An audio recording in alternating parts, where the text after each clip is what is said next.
And I think this set's a really good indicator because you see it like it'll get gradually better for me as it goes on. And maybe the hoodie. No, I wear my hoodie because my ears get cold.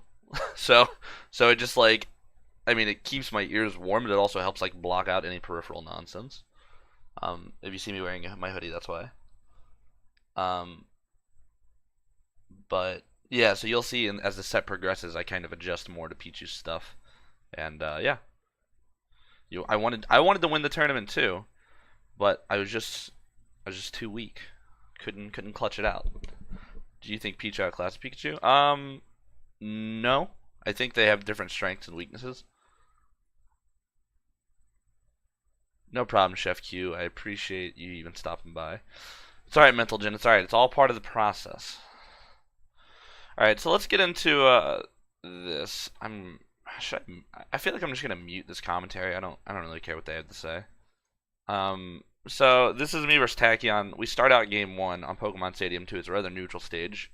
I personally wanted to go to a bigger stage just because I liked the room to run. I wanted Pichu to have to chase after me. I want, like, if Pichu has to approach me, it's good, right? Like, smaller stages can make it easier for Pichu to kind of just, like, force their way in with either, like, Fair, Bear, whatever his multi-hits that'll go through the Pikmin that won't do stuff. So giving this room can make it a bit easier. And he actually, I remember I was talking to someone else earlier in the day about Pichu stuff, and he was telling me, he was like, oh, avoid these stages, avoid this, go here, go here. And then next thing you know, Tachyon was taking me exactly the opposite, I'm assuming, because the set was getting progressively more difficult for him. But you'll see it as we go through.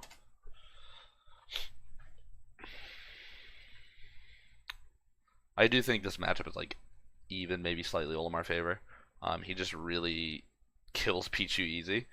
So you see right here, it's just like a lot of, it's pretty standard for Pikachu and Pichu to just start T-Jolt camping and stuff like that, or start out with their approach like they want to see how you handle it. T-Jolt's really good, it does 12%. I almost start, I can't think of a set where I don't start off like side being or something, trying to put a hitbox out as well, make them react to something, and you'll see us kind of play that footsies a little bit. It's all about like he lands a T-Jolt and he gets a combo. Just DI out. You want to get as far away. You want to make him reset. So I'll go back there real quick. I'm not even gonna use the keys this time. I'll just do it this way. So like you see him. It's like all right. He gets in, gets a T-Jolt, gets the grab, quick combo. I'm holding out. Like I said, I want to make it. I want to get a reset. Now he lands, and now that I'm landing, I know he's not gonna be able to catch me. Let a smash rip, and you see that I just have smash because I know with the way he was drifting, I'm gonna land, put out a hitbox, make him start like having to deal with it. I land a forward smash, and then I run up. He doesn't tech. Run up, land another forward smash. That's a really good, like I don't want to call it a combo per se, but a great like set of options you can do at low percent. Like you run up, you F smash someone, they don't tech it, run up, F smash them again. You could jab lock, but I just prefer F smash like that, especially at lower percents. I find it easier to do, harder, it's less likely to screw up and all that. Yeah, yeah, miss tech with F smash, super good. You can also do it with down smash, like especially double hit down smash is really good. Like let's say you double hit down smash somebody at lower percents, they get knocked away. You run up, you F smash them, they're gonna take a ton of percent. Is there a relative T-Jolt camping counter? Block it with your own projectiles if you have them, or try and catch them on their jump ups when they're going to Thunder Jolt. So then you see I immediately go back and it's like throw some Pikmin, make them come in, and then just like catch them with our aerials. Our aerials are transcendent, so they're going to win. Tachyon's doing good stuff there. He's using his multi-hits to kind of like force his way in because we have to respect them unless we get our aerial out beforehand. I'll let that go through. You see how like I recover high? How do you go back 5 seconds? Is it? Oh, there it is. So like I throw. Like, I'm throwing Pikmin here. I want to keep the purple. That's the important thing. I either want to throw it last and have it, like, hit him or something and get it on stage, or I want to keep it. I don't want to, like, just ditch my Pikmin right here. The goal is to get them on stage or get them on him. Alright, Strange Mental Jin. Thanks for stopping by, man. Like, the goal is to not just, like, get rid of my Pikmin. It's to put them in a different place to either way they're making him kill them, he's taking damage from them or something, or I get them back on stage and I get them later. And you'll see that, and I kind of make it look like I'm going low. Like if you look at it right now, you can see where like here's Tachyon, here's me, and he's got that straight line across, and you would think he'd just come in, but I'm gonna juke him because Olimar's up B has so much mobility, especially when you have one or no Pikmin, so you're able to kind of just like zip around your opponent, and that's something you'll see the longer the set goes on. I really abuse that to avoid a lot of this stuff. So I jump there, and then I throw my Pikmin back, and then now he quick attacks, he gets forward smashed, and now I'm chasing at this point. I hit him with a forward smash, he's in disadvantage, and now I just want to keep pressure up. It's like hit him, and then you keep going. I'll go back real quick. F smashed him. I jump fair here, and he drifts back after he goes. I think he might even be air dodging right there. Yeah, he air dodges down, and then he's gonna recover. And now I'm trying to ledge trap him a bit, catch him with something, and you'll see I down smash in just a moment. I wanted to try and get his get up. He fares. I parry it, and then I F smash him, and then it's back to the other side. Keep chasing him. I've got like 2 reds and a purple. He's at 117. That is like Mondo kill percent for Pichu. So you just want to keep the pressure up. Here, I go for a little bit of greedy grabs that I think are pretty bad. Dash grab can be a bit unsafe, even though it was one Pikmin. But just kind of like hitting him over and over again when I can. F smash at the ledge is pretty good there. So you'll see that I like he knocks me away, and then I run to the ledge. And normally Olimar's F smash, like if you just do it and you're some space away from the ledge, it'll stop at the ledge and it won't work anymore. However, if you're close enough to the ledge, your F smash will actually go off stage. And it will go like it was on stage, but it'll just like fly off, and its hitbox is active in the entire time that the move is normally. So it's I think 19 frames, 18 or 19 frames. So it's just hitbox out there, and it's a really good option if they're trying to recover horizontally, because most people don't think that Olimar can go out there without an aerial. They think, oh, his smashes are going to stop at the ledge, they're going to do whatever. So if they're trying to recover that nice horizontal angle or something, or you read they're going to go there, you just throw it out and you can kill them. Order of bracket, haven't done it. No, this is my first set. I don't have a specific order right now. I might start with my sets. I have them all on a playlist, but I might jump around in them. I don't have an exact order yet. But yeah, I tried the F smash here in case he goes forward like that, because it almost hit him the way he was drifting down. Had I timed it a bit earlier, I probably could have called him. And then now I'm kind of just like catch him with another pivot grab, blue up throw, and then now I have blue, purple, white. Goal is I want to try and get a blue grab into purple hit or something into a white. That's the ideal thing because you can get a ton of damage off that. That's something I want to touch down on that I see so many Olimars just not do. And that is F smash on ledge but down smash? It's totally dependent on what you're doing. When I F smashed right there, it went off the stage. So that's a totally different purpose than down smash. Down smash is the hit on and under ledge.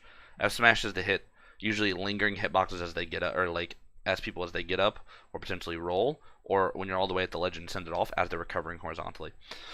So you see I get knocked off here, and I believe I have a purple and then a white. And instead of throwing the purple, I don't want to get rid of my purple. Yo for Breezy with the gifted tier 1 sub. I appreciate it, man. Thank you. With what was I saying? Yeah, so I have the purple in front, and I don't want to get rid of it right now. I want to save it. It's good to drop. It's a good way to help you get off of the ledge when you're being pressured. It's a good way to just hit people. It hits hard, it does damage. And I have a white next, and I want to get the white on him, or at least make him deal with it in some capacity, or get it out of my line so I can recover easier. So you're gonna see, I'm gonna jump. I jump and I up air with the purple. That shifts it to the back of my line. White's down front. I immediately tackle white side beyond. Now I've made my lineup lighter. I've gotten rid of the white. Recovering's easier, and I have the purple, which can help me recover more and allow me to have those offensive options I need them. Yes, it does stay active. When it flies off the stage, it's active as long as it would be on stage. The big 13 we freshened. Oh, spin with a resub 14 months. Thank you, man. So I go low. I want to try and recover. He gets me with a down air there. That was a solid ledge get up punish because regular get up's a bit safe. I cannot tell you how many people I am catching with these like platform desync smashes. So for those that don't know, when you're Olimar and you the easiest way to set them up is when you're Olimar, how when you pluck a Pikmin it like jumps up in the air and you can use it. Well, for red, yellow, and blue, when you pluck them, they go high enough, and when you're under a platform of a certain height, so in this case Pokemon Stadium 2, Battlefield, Smashville, if you pluck them under a platform and you smash within a certain window of time, it will actually do your smash on that platform. And you'll see this as I come down. I pluck, pluck, pluck, and then I F smash the right direction because he's right there. You see how I just jumped, and I want to cover the right direction. All right, he misses. Then he goes to the left, and then I start charging a yellow smash, and I don't release it immediately because I see he's running off, and I want to start charging it up there, and I want to have it ready in case he comes back in, because I can with 100% certainty promise you there was no place in his mind where he was thinking he is charging a smash on that platform. Most people, unless they're a bit more experienced in the Olimar matchup, do not think, oh, is that Pikmin charging up there? They think, whatever, it's a Pikmin, it's just up there. And you'll see that he jumps off, and then he jumps back up, and I don't charge it. I guess I just let it rip. But he jumps back up, and then it catches him. And what that does is that also allows me to put, I don't know why I'm using my hand. That also allows me to put a hitbox up here to cover this, because like I said, it lasts for so many frames. And then if he's falling, I could, put a forward smash down here as well. And that's allowing you to create like 2 rows of pressure on people, and that they have to respect. So he gets his combo on me. He's doing pretty good, His combos were alright when he got him, but they weren't the strongest. I think that's where it really struggled, because you got to make it count versus Olimar. So right now we're kind of just back to that feeling each other out neutral, kind of find our openings.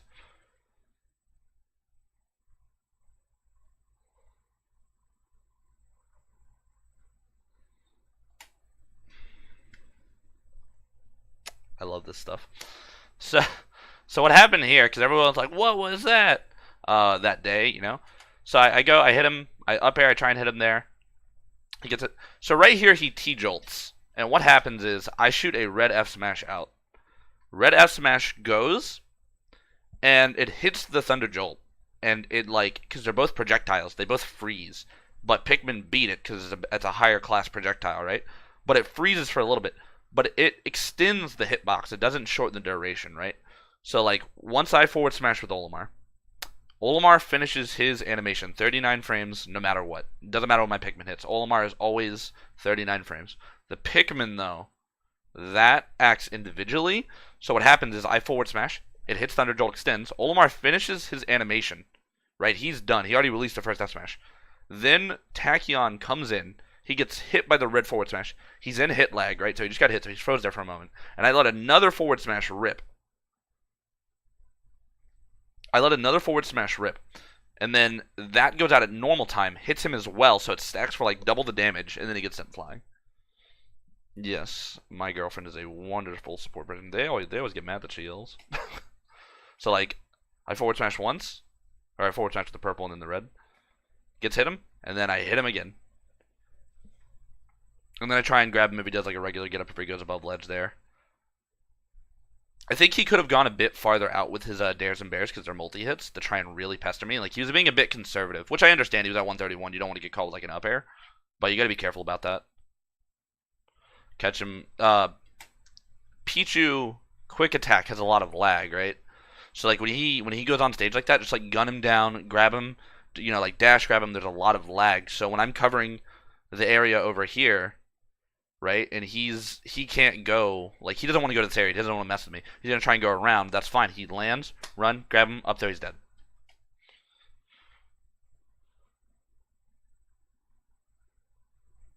Catches me with a forward smash there. I got a bit greedy, and I should have kept pushing back and allowed myself to create space. Especially once he hit me with that T-jolt, right? I tried to pivot grab, he T-jolted me, and then I tried to go in more, and he caught me with the forward smash, which was really good. He caught me trying to constantly going in. Yeah, it will be Rex Caliber. Also, thank you for the 500 bits for Beezy. So I catch him in forward smash there. It's really good. Pichu's forward smash is really good in this matchup. Especially compared to Pikachu's. It's multi-hit. It's super strong. Because it's multi-hit, whistling it's not really a consistent method. Because you can't whistle all of the hits. You would have to only get you'd have to clip the end of it with your whistle. So that's definitely something to keep in mind. You're usually better off just avoiding it or forward smashing it or aerialing, using an aerial on it from a distance where you're not going to get caught. But he did a really good job of keeping this game rather even. So there it is. That was a really good nair on his part. I wanted to go for another up air, but I guess there just wasn't enough hits done at that time. And he just, he was ready to mash that nair. It's what Pikachu's nair was, and Smash 4 and stuff. That great combo break move, just a quick get off me option. And I think that's a solid thing in some kids for combo breaking. But Pikachu's nair is probably better on average, just because it's a multi hit and it's harder to whistle, it's harder to deal with, helps extend combos. Get him with a side B, get some damage. Forward smash again, using a lot of like pivot forward smashes and like standard forward smash to like catch his landings. If he wants to come in, like let's say I'm right here and he's up here, and he's got to come in like at a diagonal, I can just keep retreating and put out my hitbox, and it's going to intercept him. And that's something you want to do, and it's less laggy than pivot grabbing. Like pivot grabbing can be good. It's like kind of like a pick your poison at that point. What do you want? Do you want the grab? Do you want to risk it? It's way like even a one Pikmin grab is laggier than your forward smash. So you have to pick and choose what you want. They both have their benefits. But here he catches me. What did he catch me with actually? Let's watch that back. So I forward smash him here. He comes in. So, I accidentally up B there. Have you ever seen me like up B randomly like that? It's just because I'm trying, because I use tap jump exclusively for my movement. I don't use a jump button or anything. So I roll my stick a lot, so sometimes like I'll try and roll it to a short hop side B or something like that, and it will input it as an up B. So if you see that, that's why. That's not me having some like big brain play about like my up B. Hey, Uncivil. Catch me with the Thunder Jolt, gets his grab. Back air, really good. Solid knockback. That was also an accidental side B off stage. Here, he's just, like, you see him kind of just like, I throw a Pikmin, he kills it. I throw a Pikmin, he kills it. I throw a Pikmin, he kills it. That's good, right? You notice my purple's not dying. My other colors are dying. Like, that's fine. He's getting rid of them. He's staling his move. He's taking damage, whatever it is.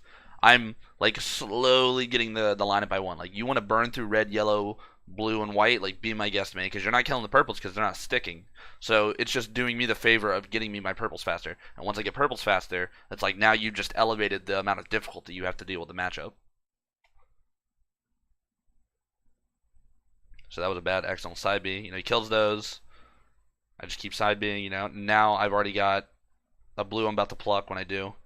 And then now, like the next two plucks, I'm going to be having another purple. Remember, I hit him with a dare right there. Olimar's aerials are super good for coming down within this game, especially against characters without disjoints. A character like Pichu doesn't have like a sword where they're like, oh, let me put out this giant hitbox you have to respect. Instead, they're like, I have to fight with my body. So you put out your transcendent aerial, and if you can auto cancel all of Olimar's aerials from the proper height, especially up air and down air from that short hop height. So you can like land with it at the right times, and you're just like putting out a lagless transcendent hitbox that they cannot challenge. And down air is especially useful because I believe it lasts the longest of all your aerials. It's like I think like 7 or 8 frames or something like that. It's pretty much like a sex kick almost, and it's just like a large hitbox that lingers and makes them like respect it. So there I tried to back air him. He catches me with a Thunder Jolt. No big deal. He's honestly making up this game really well, like for how much I've been catching with a lot of stuff. He's been getting his combos where he can. This I think was bad DI. Like let me look at it. Alright, so he's like I'd wager that might have been the final sour spot of forward smash, but I want to say it was the second one, or the first one. Olimar's forward smash has 3 different hitboxes. There's the initial sweet spot, and then there's first sour spot in like the last half of the like distance, and then there's a final sour spot which is even weaker. I would wager that this is a mix of bad DI and then just catching him with like the first sour spot, so it still has some strength for it. What do you think of this matchup? I think it's probably even or slightly Olimar's favor.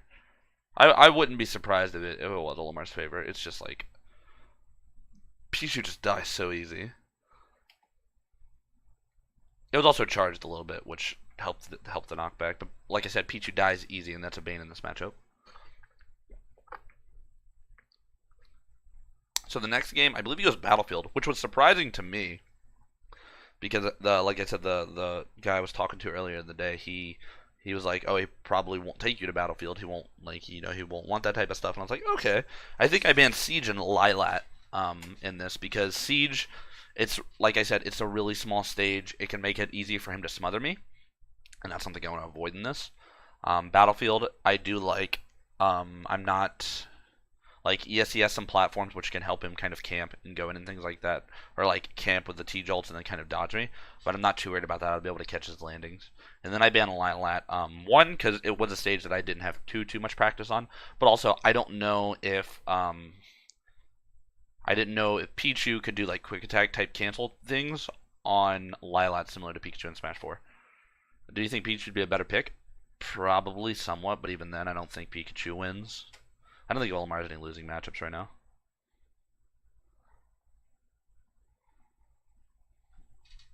I'll skip forward.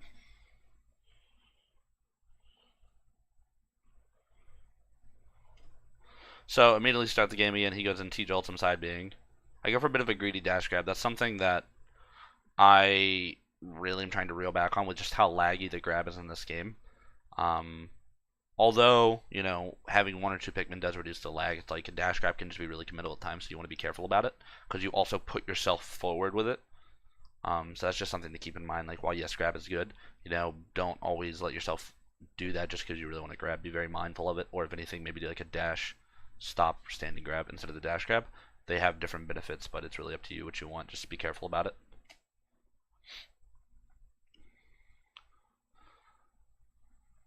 So I dash in and out there. I get my grab, and I go for down throw fair. I don't know if this fair hits him because he probably DI'd out on the blue throw. Yeah, with how light Pichu is, it can be a bit hard. That's something I've been thinking overall, to be honest. If people are really, like, especially lighter characters, are really keen on the color of the Pikmin you're grabbing with, and they DI out on blue throws, you might not be able to necessarily follow up. So I'm thinking about either opting for down throw side B, just for a latch damage, or if it's a purple to hit them, or for back throw, catch them DIing the wrong way. They're going to DI in most likely because they're DIing out, and then potentially get like a bear or a fair or something like that, or even an F smash on heavier characters. But I will say right now, I feel like my throw game with Olimar is very poor. It's not nearly as optimized as it could be. So that's something you'll see that it's just like not where it could be right now, and it'll get better over time.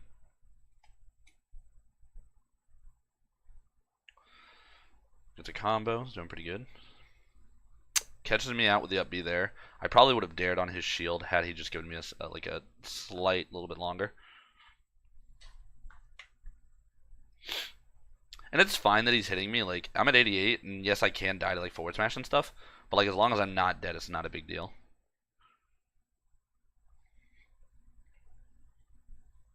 Air dodge in, don't want to die. Throw the red, keep the purple. That's an important thing to note. Like I said, I want these purples. That was him messing up a Raw Thunder, so that's why he did that. Just keep side being, just keep the pressure up, make him respect something. That, I believe, was supposed to be a down smash on his shield, but I just like flubbed my input, which is why you saw me crouch. I had a red and a purple, so I wanted to break his shield, which it probably would have with how much he was holding it. Side B, block the Thunder Jolt Stone, the purple. So I'll go back and kind of like review all that. You know, like you see the red coming right now. Throw into my Pikmin. I want to block Thunder Jolt. Throw the purple because he's not like they don't account. Your opponents aren't going to account for like 3 different Pikmin trajectories.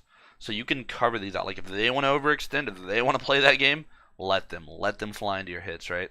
And then I come down and I have a purple again, and you know I'm getting ready to pressure, and I up smash, and I don't know if it was just tacky on not really taking into account how lagless up smash is, but if people aren't going to respect how good up smash is, like up smash forward smash, up smash, like let that stuff rip.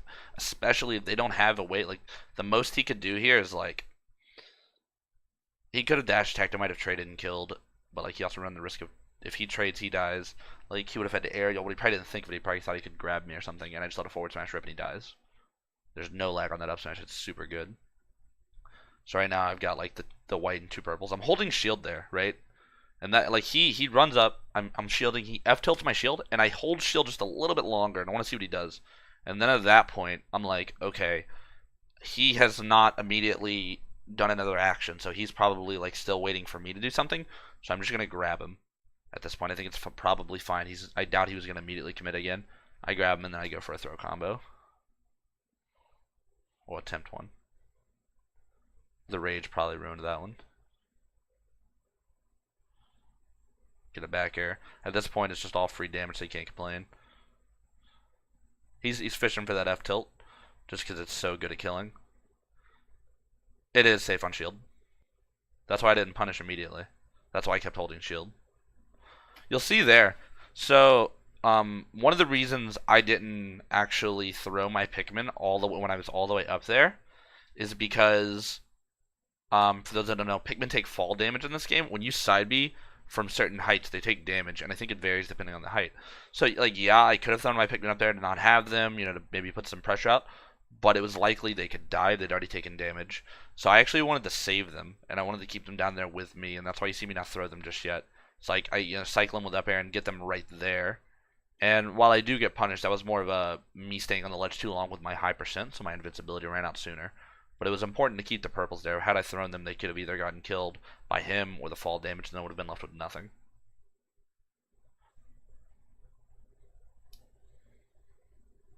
Another desync forward smash though. One, start charging another. He wants to come at that top angle again. I'm gonna let him. I'm gonna put this hitbox out, and then then he gets hit by it, and then now I'm on the aggressive. Now I start pressing forward.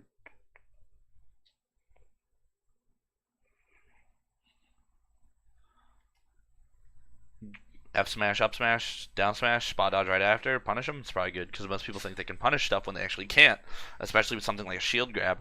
And it's so easy for you to just like smash, buffer, spot dodge, smash. For those that don't know, you can cancel spot dodge in this game with an attack, and it cancels Olimar's lag by 5 frames. So, you can do any smash attack, yes, as well as a grab. So like the way Olimar spot dodge works, it's intangibility frames 3 through 17, and then when you cancel with an attack, I believe first active frame is 20, might be 21, 20 of those. So there's very little lag on it when you do it with an attack. So it's like, attack, spot dodge, attack. You get this combo here. It was a little bit of my bad DI mixed up. I think I was trying to whistle some of that stuff as well, where I should have just been DIing out and just respecting his option and just trying to get out of there, as opposed to trying to do anything fancy. So here he starts pressuring with forward smashes, and it's something I keep in mind, especially after his first one, because he's hitting. I know he's got rage. I'm 54. I'm at 54%. I'm a light. It's Pichu or near the lead to the stage. There's a good chance that will kill, right? And that's not something I want to mess with. So it's like, let him do his thing. Go to the platform. I'm gonna be safe up there. And then, he jumps and he starts back airing, right? And he's back airing my shield right now.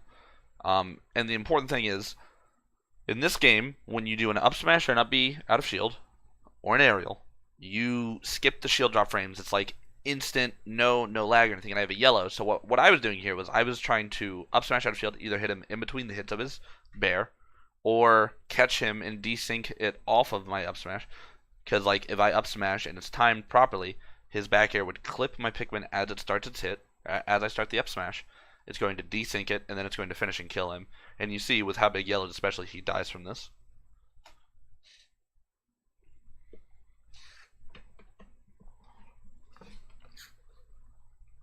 Just go for a pivot grab, try and get him away. Up smash the back air, standard stuff. The way he DI'd, I think that was the best option there. Get you a quick, I think, 35. Down tilt trades. Down tilt's a good option to like get off of me and make them kind of like deal with it in some way. You can trade pretty well as also. I wanted to break his shield there, but he wasn't going to let me. But that's alright.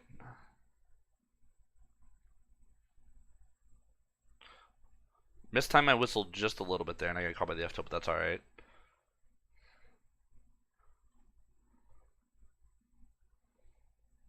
So, you see there, he forward smashes.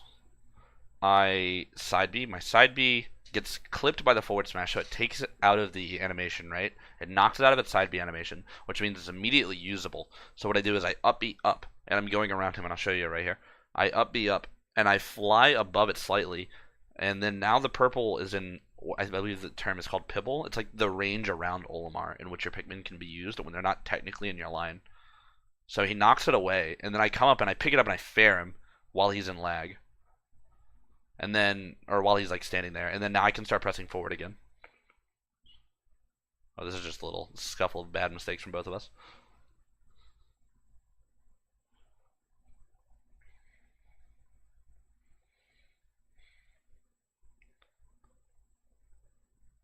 Just dare him, just F smash again. He wants to fall into it. That's fine. Immediately up smash after picking the purple Pikmin. Is that the fastest? Well, technically down. Well. No, it's like anything would be the fastest. Just depends on what you do it with. I just wanted to up smash in that time probably. Your fastest smash is down smash. It's frame 10. So that would technically be the fastest. That or like an aerial, like forward air, because with jump squat and forward air it'd be frame 10. And so I'm gonna skip ahead because there's a bunch of stuff in between.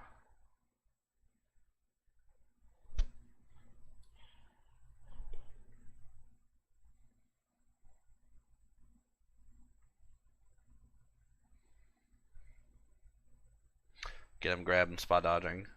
Here it's like, throw him down, throw him forward air. I'm just gonna keep like the goal is to keep like trapping him, just hitting him where he's not expecting it. Like he wants to come in, like right there. You saw him start down airing. Quick up air just beats it out. Like use your range, use your transcendent hitboxers, knock him up in the air and make it difficult for him to do anything. When people are getting like damage like that at high rates, they get really like nervous and they don't respect the options. Up smash, forward smash, throw those smashes out. If they are not going to respect them, blow them up for it. I think my game against Epic Gabriel probably had it on.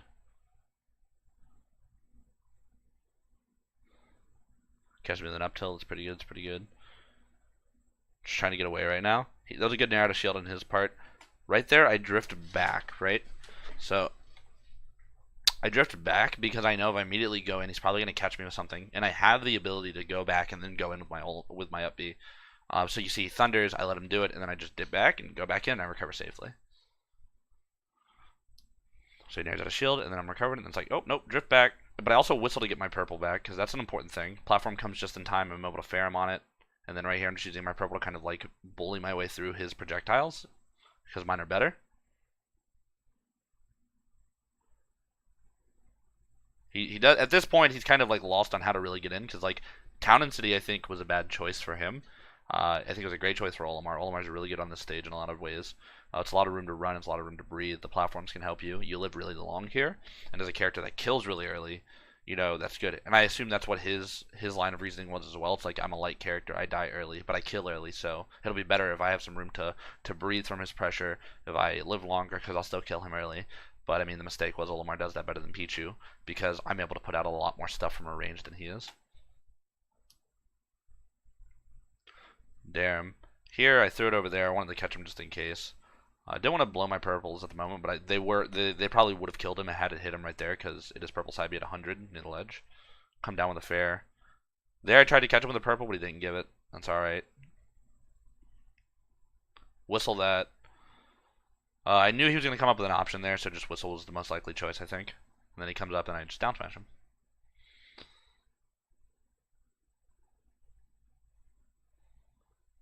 Back air, just DIN. It's not going to kill that distance. So right there, like I said, I use my up B. I kind of like weave around him, and I give myself the ability to recover because I can do that with this character.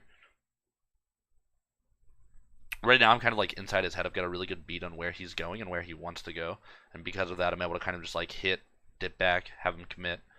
And you see this game gets slowly out of his favor just because it's so good. And then you see here, we're recovering. I'm going to yellow dare him, and it's just like a wall of hitbox. And you see Sour Spot hits him, and it kills him.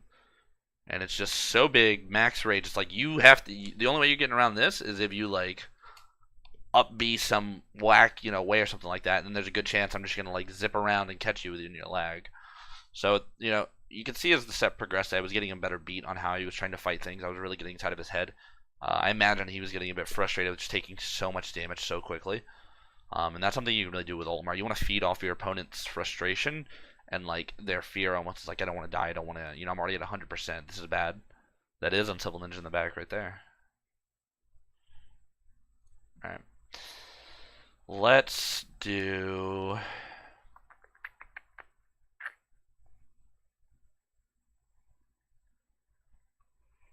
Let's do me versus MVD. And then I'm going to do Dabuz versus MVD. That's a long set, oh my gosh. And then we'll do, yeah, Dabuz versus MVD. So I was talking to Buzz a bit earlier in this this matchup, and he was giving me some tips. I definitely didn't apply them as well as I like. I will admit that I am not as comfortable in the Snake matchup as I could be.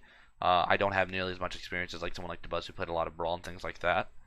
So that's something that I'll be working on in the future. I know there was one set where I got caught with like his C4 because I just like totally didn't think about it and he just like caught it when I ran back into it. So you'll see me hopefully get better as time goes on with this matchup. But there were definitely some things I'll point out here that he just kept doing. Like he was really dash attacking a lot and other things like that. And it was just like me not punishing him when he needed to. Same with F tilt. Like I just wasn't letting him. I was letting him get away with too much, I guess. Something to keep in mind though, Snake's down air is frame 3, so it is a ridiculously good out of shield option. So when you like hit his shield, just usually you just want to hold shield because he's probably gonna dare your shield, and then you just let him do that, and you either punish him after or you reset. So there you see I go, and he kind of throws grenades, right? He knocks me off stage. He goes center stage. He puts out a couple of grenades, and I'm like, okay, that's cool. I'll just up B past them, and I'll nair him. Like throw side B. All right, he gets hit. Bam. We pass grenades. Use up B. Up B is such a good way to get in because when you up B, you're going faster than your airspeed because your airspeed with Olimar is trash. But with a B, you can zoom in there real quick. You can catch him with something like you scoop down, you do a rising nair, pull him up, and then you're safe and you catch him with something. Times when I recover, I notice if you recover and try to dip down and up, Olimar goes much slower. How do you prevent that? Olimar's up B is like momentum based. So certain movement, if you don't do it right, you have to like build it up. If you like abruptly stop or go in the wrong direction, you will find yourself like not able to gain that momentum back either, especially if you have multiple Pikmin. So you have to be careful about going certain directions. Or like if you go too fast to the right and you want to go to the left, you have to like pull back. There's momentum to it, which is good and bad in some cases. Catch me with dash attack again. Another thing where I'm just like letting him do it and I don't really need to.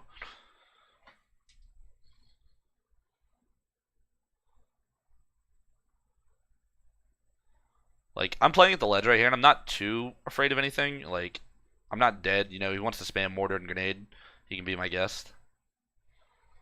You see how I'll kind of, like, throw out a lot of moves around his shield? It's like, one of these is going to hit you. I'll either whittle your shield down or you're going to run. Let his own grenade hit him there. Dabuz was telling me about how trigger happy he is. Dash attack invincibility. I think it has front invincibility. Either way, I just need to be shielding it. Like, I imagine, excuse me, up smash out of shield on it should definitely handle it just fine, or like bear or ferret. But yeah, Dabuz was telling me MVD can get really trigger happy with his C4. Like whenever you approach, he's just ready to let it rip. So that's something that I like over there. But then he caught me with an up tilt. Like I'll try and abuse that more throughout this set. Another thing I'm really bad about that I'm working on getting better on is just like making sure to not hit grenade hitboxes nearly as much. Like I have no reason to. That I broke my own rule there. I up smashed his shield and then I spot dodged and he F tilted me when in reality I should have just up smashed his shield and then shielded because it was unlikely he was going to grab me. He was probably ready to F tilt, and I mean had he grabbed me, I mean it's probably better than an F tilt.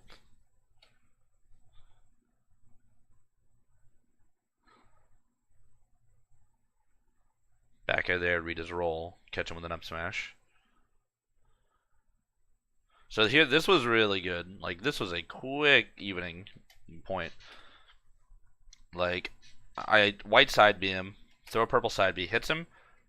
I run, I do the grab, and I do it, time it to where when he does regular get up, it catches the lag on his regular get up, right? Because it lingers, because Olimar's grab is frames 12 through 23, so it lingers for 11 frames. That's really good for catching stuff like that.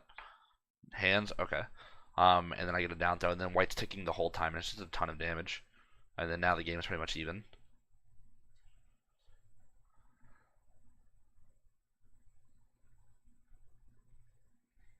Gets in the nair. There, I don't have any Pikmin. I get a nair. Up tilt is guaranteed on a lot of characters if you hit him with nair, just like Smash 4 was. So I just hit him with the upper. I just hit him with the nair or the nair to up tilt there, and it allows me to get him away, get some Pikmin, chase if I want to or whatever. And you see, I immediately chase, or not chase. I immediately go pluck some Pikmin. He tries to land with an aerial. I know it's not in range. Catch him with a purple forward smash. Catch him with another one. You want to do the same thing? Like let him. If they want to fall with those aerials, you need to know where the opponent is in relation to you. Like, are they close? Are they not? There, I desynced my white on the platform to go for an up smash. It hit the grenade and exploded. There, I didn't have enough time to whistle my Pikmin back. I could have, but I didn't want to risk it with him hitting me and all that, so that's why I just rolled away. Like, he's fishing for up tilt and things like that at this point just because he knows it's going to kill me. So he wants to get it, so that's why you see me kind of like staying back, not going in, holding shield, and just like slowly getting my openings where he's overextending. This is something that I'm really working on. So right there what happened is he up tilts. He should have been dead at this point. He up tilts, and I believe I forward smash, and they clank. And they clank, so like I up smash, he shields it, and then I shield his up tilt. And then we both I up smash, he up tilts. But I buffer a spot dodge because I was so, I guess, ingrained in him shielding it, and then I need to get an option out of there to be safe or whatever. He's probably going to try and punish it. However, had I been confident in my hitboxes, had I been confident in my thing, which, I mean, this is a bit hard to know if it was going to clank or hit me or not. If I wouldn't have spot dodged, I would have walked up and I would have up smashed him and he would have died. Instead, I opt for a much weaker punish in this case, which is just a forward smash that wasn't charged. And it doesn't kill him, unfortunately. So that's definitely a bad thing on my part. It's something I'm trying to work on more, recognizing scenarios where I know we're going to clank, because when you clank with a purple up smash, you're in a ludicrous amount of hit stun, or like clank stun or whatever. And Olimar, like you saw, I had enough time to spot dodge and then forward smash him. Like, imagine had I not burned 20 frames on spot dodging, you know? I could have just walked up and killed him. Starts using Nikita, it's a pretty good option. It can be a bit tough. Olimar can get around it. Sometimes he's got a few tricks. I know if you hit it right with Nair, you can get around it. You saw I whistled it there. There I down tilt his shield, and then I immediately up tilt. And this is something that can be pretty good. He might have been able to dare out of shield there and catch it. But when you hit somebody from behind, right, like they lose even more options. They don't, a lot of people don't have great like out of shield options with their back facing to you. So I knew the up tilt, if he tried to jump, which he did there, I was going to catch him with this up tilt, and it's going to be nice because it's going to catch him on his jump. And that's something I did often with Olimar in Smash 4, especially when you double hit down smash. Like if you double hit down smash somebody, it takes away most of their shield. 9 times out of 10, you up tilt, and they're either getting shield poked or they're getting hit. So there I'm trying to chase with the up airs. Like if he pulls grenades, that's fine. Like my goal right now is to kill him. So I'm just going to keep pestering with things. And then I catch him with a forward smash there on his landing. Like I wanted to consistently pester him. He was on the platforms, and he was getting, you know, like he's getting closed off and stuff like that. And the more grenades he pulls out, like he's just trying to get me off of him, so I didn't want to let up on that pressure. And this is the next game. He bodies me. He really likes Pokemon Stadium 2, I found. I'm not sure why, but it's a stage that he really seems to like. So yeah, I get 3 stars in this game. Which happens. I mean, there's a lot of times where you fight someone. Like, I think he likes this stage because there's a lot of room to run. Like, he can put up just a long wall. Camera pans out, you can't see C4. That makes sense. This is a stage that I will probably ban versus Snake moving forward. Get up attack there. At those low percents, you can really mix it up on them well. If you know they're going for something, just let it get up attack rip, and you're going to punish them if they're trying to punish you, because it has invincibility. And then just mixing up your directions back and forward and stuff. At high percents, I know it is a kill confirm though. I think it's down throw to up tilt or down throw to F tilt. So the Pikmin pulls back the grenade there. That's something that's really annoying, but you can only do so much about it. Pikmin will carry the grenade back to you, and then will explode later. You just have to be aware of it, using, you know, like dodging it, using your Pikmin holding shield when you need to. You can use it for some benefits, but generally it's not a very good thing. Sink into the Pokeball. Maybe if you place it like perfectly on the black line, it could be a little tough to see in a pinch, but no.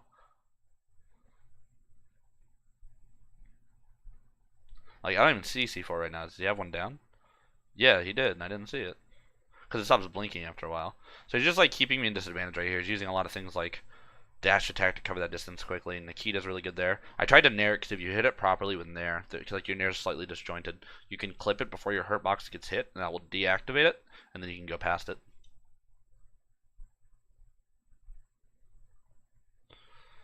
So he's just jumping away. He just wants to keep me away from him and have me take damage while I try to approach him, which is exactly what's happening. Like the more I hit him, the more damage I'm taking when he's like pulling grenades and I'm hitting those. So this is all good for him. There I got caught by the C4. I think he stickied me there. Yeah, he did. Like he's just letting him rip. There's no repercussions for doing that. And that's, I mean, that's really good, honestly. Like I'm playing into his game, and that's the problem. So honestly, you might just be better off taking, like, the more I'm thinking about it, it'd probably just be better to take Snake to a small stage. Because the way Snake's playing this game, well, yeah, they do have frame 4 F tilt, they do have up tilt, it's really good. They don't want to box you. They want to run away, drop, set up their traps, have grenades. It's like you wanna create this cluster. Like, let's do this. Let's go to somewhere like Seeds. Let's go somewhere. Like, I should have been, in hindsight, I'd say Pokemon Stadium 2, and I personally hate Unova, but maybe even like Town and City, and just been like, let's fight in enclosed quarters where you have less room to run away from me. The reason I banned Unova is because I cannot stand that stage, and it's super dark.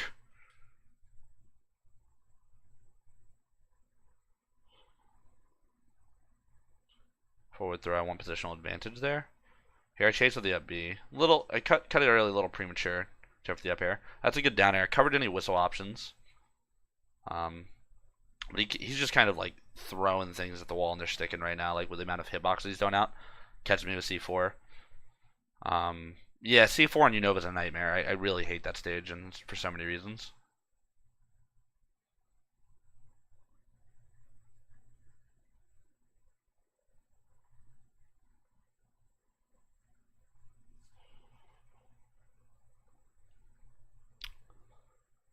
So I go Yoshi's story, and my thought process, he banned, what am I remembering?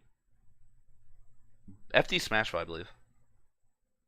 I think it was FD Smashville, and he DSR'd Battlefield. And because he DSR'd Battlefield, I ended up taking him to Yoshi's story. I was like, okay, it's similar layout to Battlefield. I'm hoping I can kind of get a juggle situation similar to it here. It's not perfect, of course. And I definitely think both of these games, like, these Yoshi Story games are perfectly fine. It was just, like, me kind of getting sloppy in some areas. Get a tag, let him punish it. You see, like, I run off and I side B there, because I don't have, when I'm above him on a platform like that, I don't want to go in. I don't want to, like, run off the platform inwards towards the stage, because I put myself in a spot where he could dash attack, he could jump near me, he could do something like that. But when I run off stage, what it does is it allows me to run off. He doesn't want to overextend. He doesn't want to go out here and like aerial or something like that. So I can run off. I can side B in towards him, grab ledge. I have invincibility, and then now it's a mix-up. It's like, oh, where's Myran gonna go? And you see that. I catch him with a side B, and now I'm able to get back on ledge and I recover in some capacity. He catches me with the back hit of a down smash, but it's not that bad. There's me just letting him get like way more than he needs to with these down smashes, or not down smashes, dash attacks. I nair a shield there. My Pikmin fall off because they bounced off, but I was able to whistle the red back. He goes, punishes it. Once again, I should have F tilted, or I should have shielded the up smash. Red blocks it, go for an up air. Here, I should have been able to kill him, but I was a little bit off. Or at least put him back in the air again. Yep, I see run back out. I knew he wanted to explode the C4 with where I was in relation to it. I fair shield there. He goes for a really good option. He dares out of shield, like I said. Super quick option. Dare out of shield is 6 frames. That is crazy fast. Because 3 frames for jump squat, 3 frames for dare starting. And with the way my fair was spaced, there was no way I was going to get around that. I used the purple Pikmin there to stop the Nikita. Right now, we're kind of just like, it's just like a slobber knocker right now. Like, we're going back and forth hitting each other. I catch him with my up air there. Up air's got a considerable horizontal range on it. So you can kind of put it out like a, think of it like almost like Smash 4 Ike, so it's how he swung his sword around. It's like a propeller in terms of the area it covers. So it can be nice for catching people at level with you. Hey, MG Dragon. So I get him right here. I keep the red in this case. I normally don't like reds. Ugh, bit my tongue. I normally don't like reds in most matchups, but against Snake they're really nice. You know, they tank C4, they tank grenades, they tank Nikita, and they won't die to it. And they also, you know, they hit hard as well, which isn't a bad thing. But just having them who like they can Pikmin can latch onto grenades when they're thrown, right? So let's say Snake throws a grenade, I throw a Pikmin, latches on, it'll tick, grenade explodes. Reds won't die from that. They won't take any damage. So it's really nice because you can get prolonged use out of a red against them. So there he goes for up smash. This was a case of me going, okay, I don't want to stay center stage. I don't want to get up tilted. I don't want to get F tilted. And I went to the platform, and then I made the mistake of not respecting his invincibility long enough, I guess. Like, I was like, oh yeah, I'll run off, I'll do this, and then he up tilted me while I was still invincible. Whereas in reality, maybe I should have I was right here originally, and then maybe I should have jumped up here. When he started like running this way, that's when like, nope, bye. And then I would go over here, as opposed to corner myself right here when he had invincibility still. And if he did, I should have just been like, okay, let's go to ledge. Where instead I went around here, and then I just ended up dying for it. So it's definitely a bad call on my part. I think that's something I took note of as the set went on too. I was like, okay, that was a terrible place to go for that. Sits center stage, if anything, hold shield, respect his invincibility.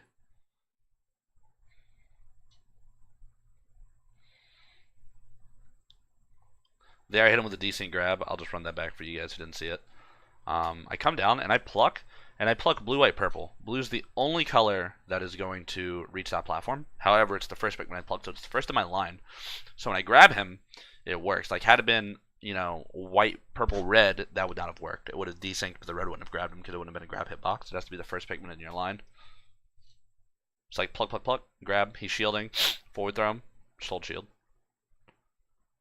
Because you gotta keep him on the grenades. He bears me. He dares out a shield. That was a bad air dodge onto stage, but it's whatever. There I shielded, but then again, still a slow punish out of the dash attack. Like, it just wasn't handling it very well. Can you combat a desync throw? Yeah. It depends on the character in the stage, but you can. Hit him with a spot dodge up smash. He hesitated a little bit, and that's why he got punished there.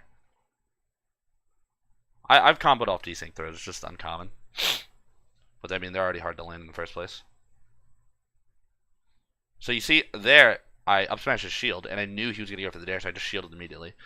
And it's something I'm probably going to start doing more in the matchup, like, because MBD's obviously an experienced player, knows what he's doing, so he's going to be and he just fought Dabuz, so I'm sure he had a plenty more mix-ups in mind. And things like that. There I tried to yellow F smash off stage in case he wants to go up early, because I knew if it clipped him, it was going to kill him at 140. There, I'm a little bit off on my grab. Had my grab just been a bit better timed, he would have died. Whistle that. No, I'm going to die if I get caught in it.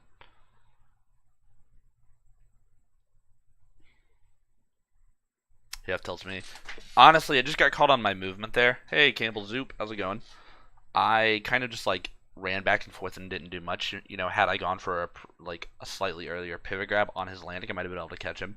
Snake's F tilt is super good because of how fast it is. Like frame 4 kill move. Do I think Nikita needs to be nerfed? No. I think it's good. I don't think it needs to be nerfed. I don't understand the knockback on it though, like which way it sends you, because I feel like I've gotten mixed results. There, I wanted to break his shield, but he wouldn't shield. Once again, I tried to dare him there, and he caught me with an up air, which was really good in fact, actually. So that's something that I need to be a bit more keen on. Like, he's just got a lot of, like, meaty hitboxes. There, what happened was, Solimar's a really good option. It's less good in this game with how easy teching is and all that stuff I found. It's really good in Smash 4. But it's when you throw a Pikmin with side B, it's active the entire time. Like, there's not a unactive part of its side B, as long as it's alive and still in the air, right? So what I do is, on wall stages is especially nice because I can throw it into the wall, right? Like, I'll throw it right here. And then it will ride this wall and be an active hitbox the entire time. So what I'm trying to do here is I'm trying to throw the Pikmin either to break his Nikita, which purple side B will not break, or not Nikita, his Cypher. Purple side B won't break it, but it at least slows him down, and then I'm able to dare him. Yeah, a lot of people can't deal with it, but a lot of people can't deal with, like, a lot of options, so, I mean, I don't know if it's the warrant for a nerf. And then I dare him, and he dies. I get rid of yellow there, I just didn't really want it that much. Red and purple were fine at this point in time. Shield the grenade as my Pikmin pulls it back.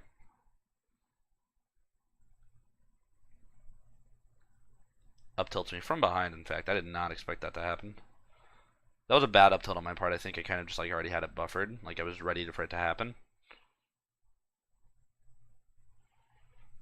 I think the biggest thing on me is just not dealing with his tilts as well as I should be. He gets up as his own thing. Like up tilt and F tilt, I'm letting him get way too much leeway with. We clank, I down tilt. Probably could have had a better punish, but it is what it is. So right here, honestly, like, I meant to up smash there, but I guess I didn't. Because I was ready to up smash him and then like do something else and then just kill him. He down throws. Doesn't kill, thankfully. Purple side B, you know. We're literally turning into one of the slugfest, and then I run out. I totally forget about Nikita. Or not Nikita. I totally forget about C4, and then I get caught by it. So that's something that I'm working on towards, making sure I can just track all of his explosives. So I run it back, because I don't think the stage was bad per se. I think it was just me kind of not handling it well. But this game was not definitely one I wasn't super proud with.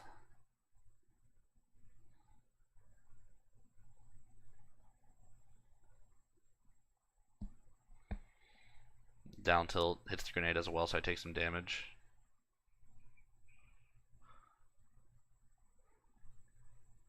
Yeah, I go to tournaments pretty often. I'm actually going to one of my weekly tournaments later today.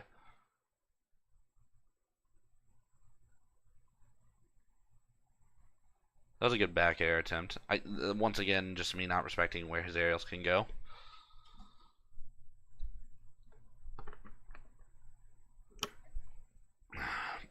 Thank you, the Saint.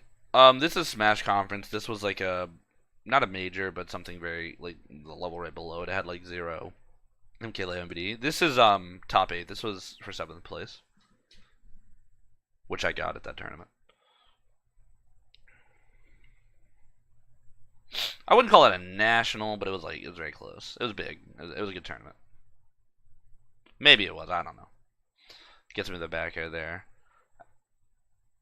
I definitely, that was bad on my part. I think I underestimated how much lag he was going to have from the Nikita. I'd anticipated that I was going to be able to catch him with my Nair in time, and then he just threw out the up tilt, which, as I'm sure you all know, is a massive hitbox. It's just like a wall of kill move. So that was definitely my bad there. I should have just respected the Nikita, gone to the platform, and just like reset or something. Up throw, gonna kill, no problem. Hold shield. Nope. Run away, hold shield. Just want to make sure no grenades are gonna hit me at that point. There, I just need to be holding shield if he wants to like run into me like that.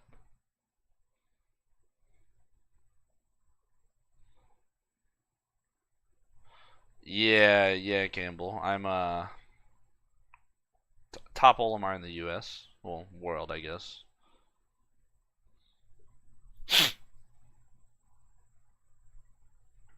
That was a really good Nikita usage out of Cypher. There was just like not a way for me to like, I guess, react to that with how close it was. Run up. I think I bait out the Nikita or the C4 there. No, he doesn't do it yet. That was a good grab on his part. Does the F tilt one? I need to be holding F tilt. I need to be holding shield more on F tilt and just fair him out of it each time. Like if he wants to go 1-2, it's free fair every time. Oh my gosh, this was so infuriating. So, so what happens here is, I'll show you. Like I pluck, I up air, and then I forward smash, and then you have to look real carefully. My dumbass starts an aerial. I started, it looks like an up air or fair with my yellow, because I knew it clanked and I was gonna forward air him, but I guess I input the smash too quickly and it gave me an aerial, which then in turn desynced my yellow and made me whiff. And I was like, no, dude, you should have been dead. Slight error on my part, just like pressing the button a fraction of a second too early. So right here I'm chasing, like the goal is to kill him. I get it, he dies of the grade and stuff right there, so it's not terrible. You see how I kind of sit center stage now, like I'm not trying to deal with anything. I go for the back throw there, primarily because I wanted stage position. I want to be able to get a purple. I had a white next. I probably could have down throw a white side beat him, but I just wanted stage position at that point. I felt it was more important. Plus, I mean, I was getting about 21 off the back throw, so it wasn't bad.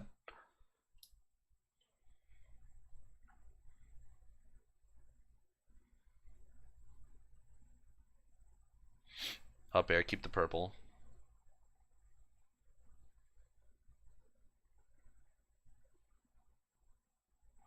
Yeah, I'm definitely going to be, before Genesis, I'm definitely going to be trying to practice the snake matchup more just because I'm super uncomfortable in it and really like tracking what he's doing.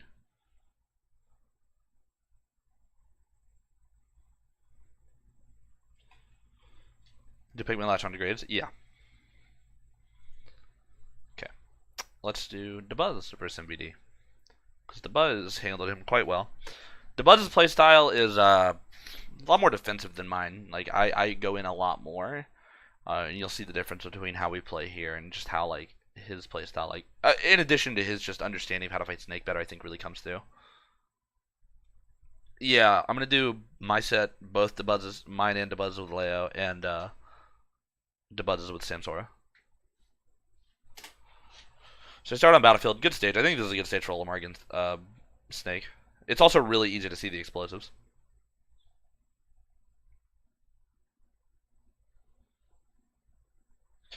Honestly, like, he just... It might be because of the way I'm playing, but he's, like, giving... The Buzz isn't chasing too hard. He's kind of just, like, letting him sit there and letting MVD come to him, which I think, it's working well, which is fantastic.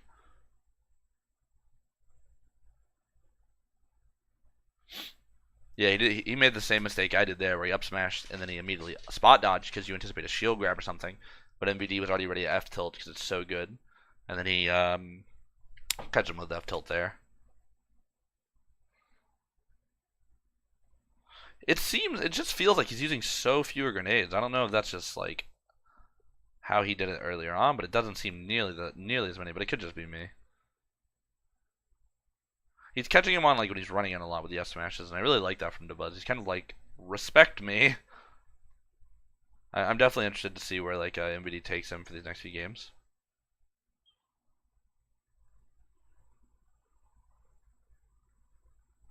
Catch him with a C4. Yep, Dabuz definitely let that slip.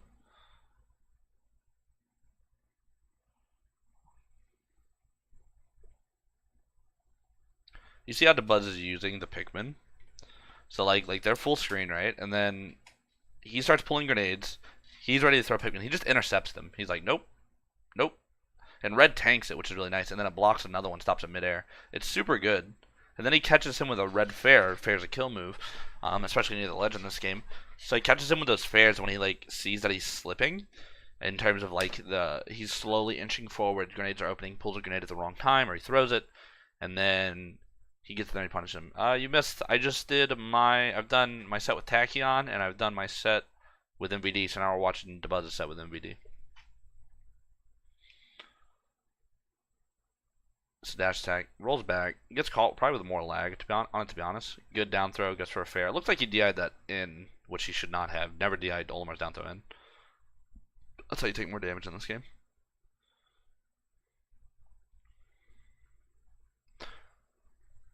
He grabs him there. I'm assuming he read the mix-up from MVD to stop F-tilt 1. Because I don't believe that would have normally been possible.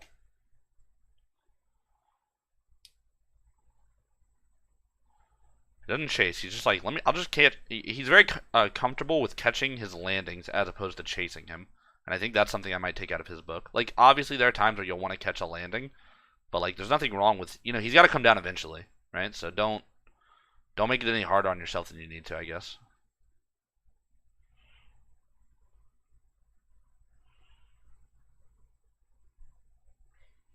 Yeah, he's just content with just sitting back. Like, it's definitely interesting. It's so different than how I like to play, but I might just have to, I think it might just be better if I start doing that. That was a really good forward smash. Caught him as he was falling down. I think he might have plucked a grenade. I think he might have pulled a grenade, but it didn't hit it. Either way, he got the kill. Down throw. That was a good rollback. Grenade gets picked up by purple, unfortunately, so he gets hit by it.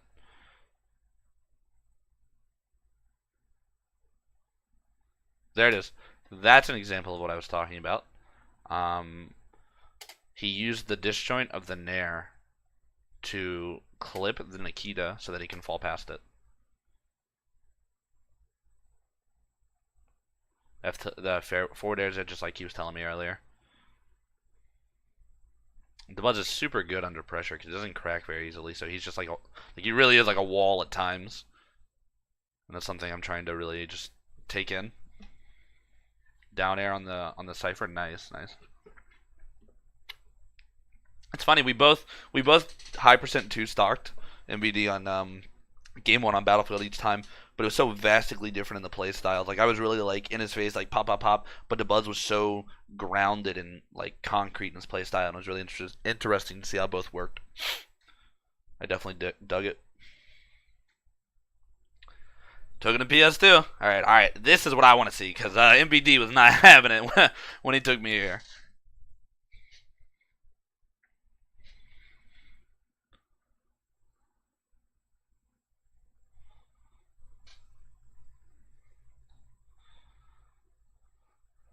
I think he started off that match exactly the same as I did versus me. He was like, drop C4 here.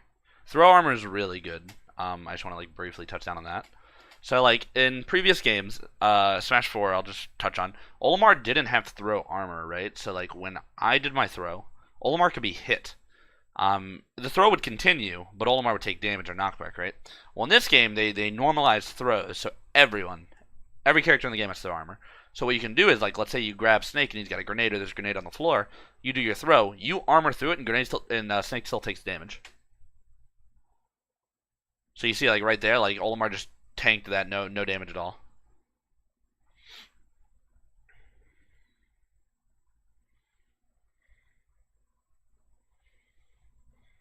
And he's just sitting back. He's like, "You want to keep throwing that stuff, dude? Be my guest."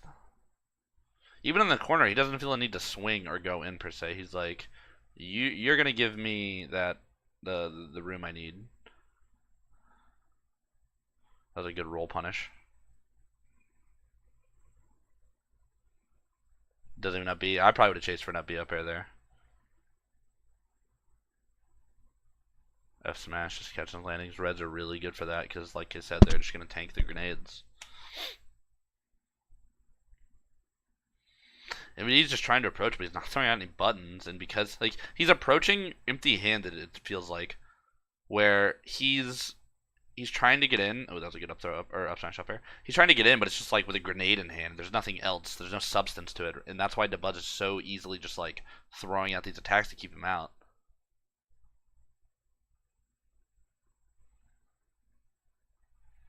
Like look what he's doing. Like he's down a stock and plus some change, and he's still sticking to his grenade like setup and all that. And it's like you can't do that. That you will not get a lot that doing that. Oh, that was really good. He did what I did, but he pulled up at the last second, not letting himself get up tilted, and he's able to get away. He only got dash tacked, which is really nice because that's how I lost the stock versus MVD actually. Back throw. Use the yellow to intercept. Nice.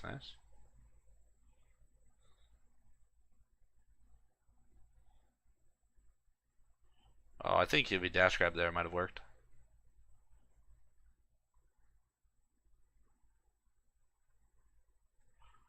It can be if the grenade gets brought back, but generally it's an annoyance because it's usually when you don't want it to. Up throw, oh, back throw. That must have been an error. Nah, yeah, that I'm 100% sure that was a technical error. That's right, because he forward smashed him. I know Dabuz told me he really likes playing with one or two Pikmin just because grab is so much less lag that he likes like fishing for pivot grabs and things like that.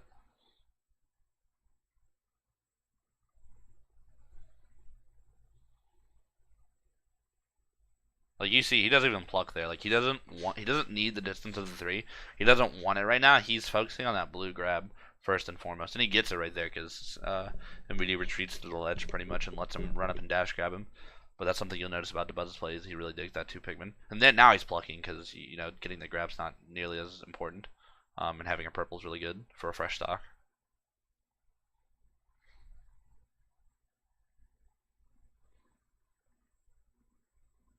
Yeah, C4 is definitely hard to see right there if you're like running around. Good juggles. He just like. Oh, one sec.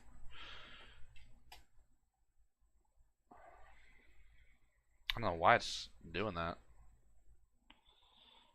But just a few hits to keep him up in the air. Using these F tilts to keep the buzz out.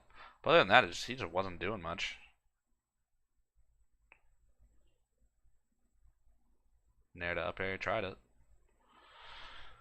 It's the back air. Well, that was really good from MVD. I did not expect that.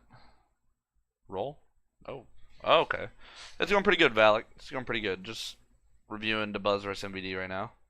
Falling there is so good because you can usually just catch someone with a singular hit and it'll pop them up, especially if it's the last hit. And that's what you want a lot of the time, especially for that blue grab. But I mean, he had a stock and some change really to be burning, so this isn't bad by any means. Like, he's just getting him to that nice kill percent where, you know, right there he hit him with a purple up air. It kind of like, I don't know why it stuttered, but what he did is he let himself get exploded by the grenade. Like, MVD got hit by the grenade, he exploded, and then he caught him with his up air when he was up there. Yeah, it's definitely interesting to see how, like, MVD's just pressing so fewer buttons in these sets. But I mean, with the way Dabuz is playing, I don't blame him. Like, he's not, I guess, not giving him a ton of room to be pressing those buttons.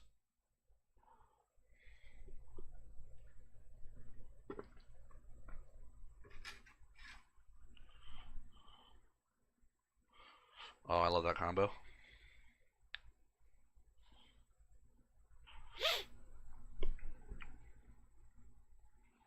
You see there, he throws him up B's, gets a nair, and a double hit down smash. When Pikmin bounce off a shield like that, you can immediately use them again. So there's like up being into an aerial or something like that can be really nice, or just up being to get past or something, because you get to keep your Pikmin even though you just threw them. Like you see, he's gonna up be back. He's gonna have all his Pikmin. You get like a greater degree of control, I guess, than in Smash 4. Up air, yep. That was a good up air. Back throw. He wants to damage at that point because he knows up throw's not gonna kill on Snake. Just yet. It will now, but it wasn't going to at like 119 or whatever. Had he had 2 Pikmin there, he would have died. Because the grab would have reached. But the red was slightly desynced. He is really just like, let me go back. He is grounded. He's like, you're going to fall into my up smash, or my grab eventually. Like, he is intercepting grenades pretty much, but other than that, he's just waiting. He's like, look at that, he fell into it, not committing, not throwing anything out. I think that's something I should try and do. In some cases, it's super good. He's just threatening. He's almost sharking the ground, essentially, with that blue. He's like, you have to come down at some point. And when you do, I'm waiting. And I think that's a fantastic plan. When you've got that singular, like it was one blue two, I believe, so it wasn't even laggy per se, you know? Like, I think one blue pivot grab is like 5 frames more of lag than Smash 4 or something. So it's not bad by any means. We wanted to up air him there. Didn't get it out in time. Had it, MVD lost that stock. Back throw. Doesn't want the white. Doesn't need the white, to be honest. That's fine. It's coming down with a purple, so purple aerial would likely kill. Or catch him with a yellow smash. Getting hit for jumping. Yeah, my Leo set was interesting. I'll talk about it when I get to it. I'm not happy with a lot of stuff in that set. Solid combo. Dabuz really likes fair in this game. Like, he will just fair train you if you let him, so you gotta be careful about that, because you don't want to just keep jumping. You need to DI out and reset up smash. That was so clean. What was it? But yeah, that was just good on his part. Like, when you get hit by one Olimar fair, you want to get out of there. Treat it kind of like Sheik fair, where it's like you need to get away, because the more you hold in, the more I'm just gonna keep clopping you with it. Alright, let's do me versus Leo. And I'll do Dabuz versus Leo. I'm not going to do his Palutena games because I don't really know Palutena, so that's not my area of expertise. But getting into Leo's set, I wanna just put a few things out there. You can call them Johns if you will. I definitely did experience some level of nerves against him, and I'm not happy about it at all. I'm trying to work on it, but there was times where it was like I could feel myself making these slight errors that would definitely cost me, and you'll see it throughout this set.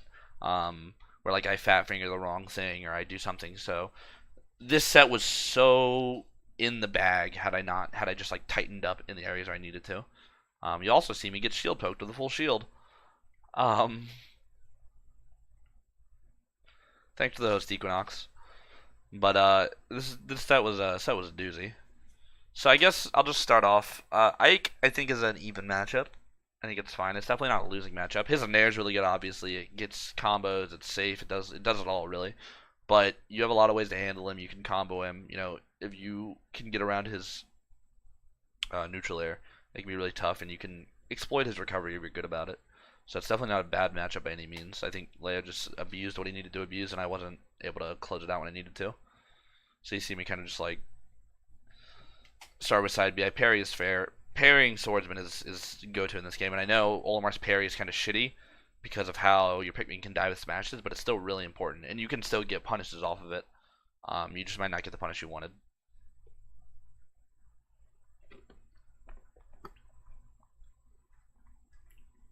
Whistle's pretty good, but with how a lot of tight the combos are, it's not as useful. But it's definitely a good thing. Up smash him if he wants to jump like that.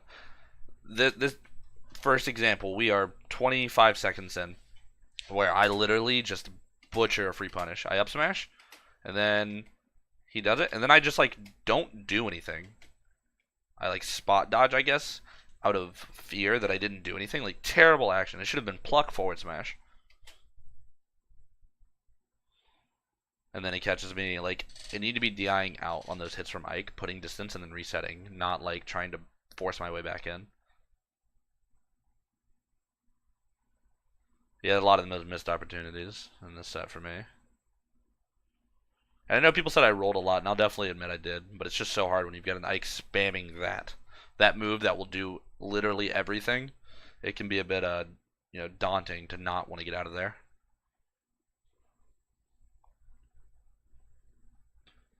Parry, kill him. Didn't kill my purple, thankfully, so I was able to get the parry up smash.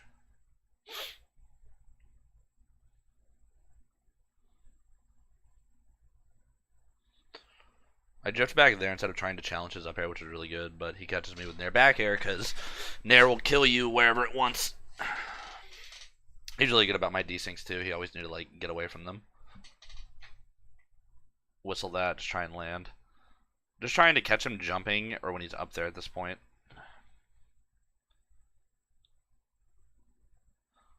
I definitely didn't have a very good follow-up off of that up smash. I think I might have been able to chase a bit better.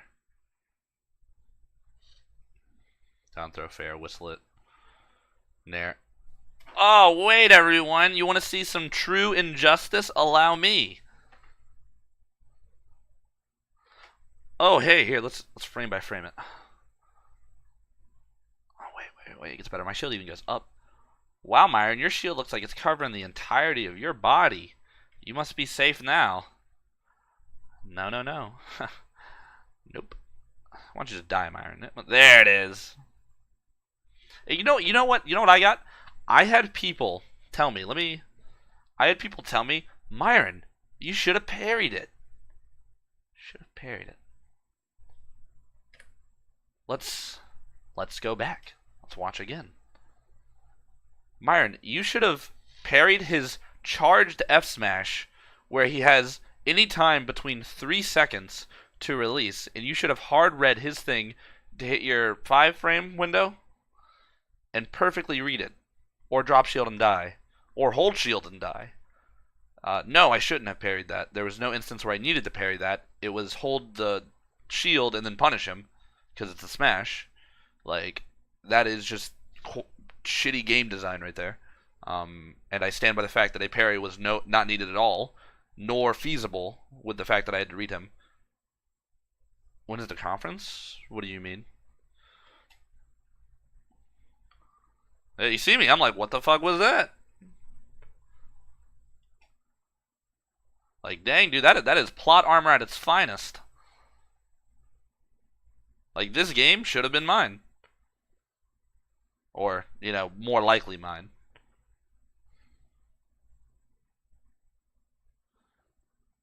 And then everyone was talking about Leo's waveland usage, and it was pretty good.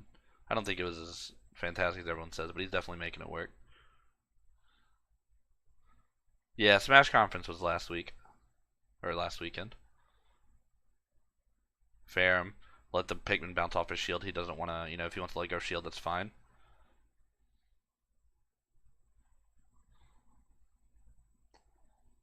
Like, look at all the ground I'm making up. It's crazy. And he catches me with an air and back air. Yeah, this game definitely could have been mine had, my shield worked. So, once again, I don't throw my purple there just yet because I wanted to try and save it. But he caught me slipping. And then What? Wait, let me just. Okay. I'm all the way over here, dude, and he's able to. What the fuck? The move is so good. The lead. We should pull a D3 and go for chip damage. Maybe. I mean, Ike is literally. I don't want to call him like a one-trick pony, but his entire game plan is fish for these kill setups and these combos. Like go, go, go, go. That's what you need. And I mean that's what Leo does, and it works. It's like you're gonna get hit by it eventually. If you run your head into a wall long enough, you'll get through it.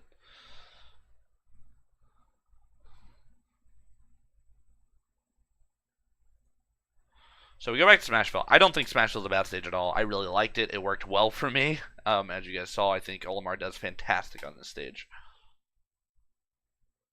Up smash him. Could have forward air probably, but I let it go. Just wasn't ready for it to hit, I guess.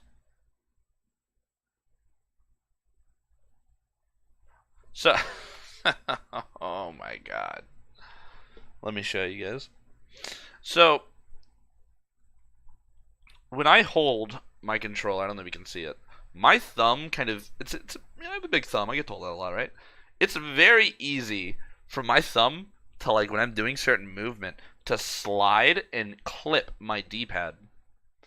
And what happened there was my thumb clipped my D-pad, and it made me taunt.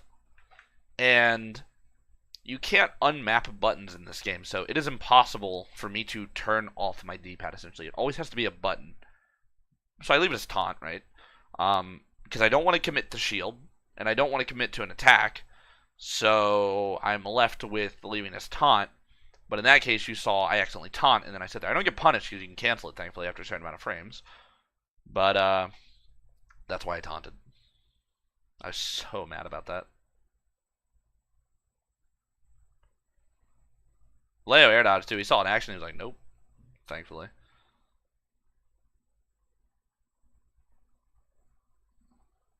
I think that was a bad chance. I think I could have back aired there too, but I was just super slow about it.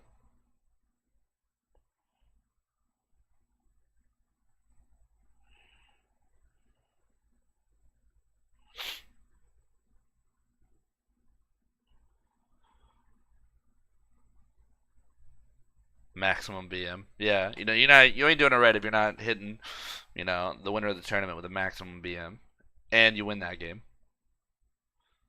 So there, I went for a jab jab. He nairs me. I parry it, and I'm not even like there was. I didn't want to risk an up smash, right?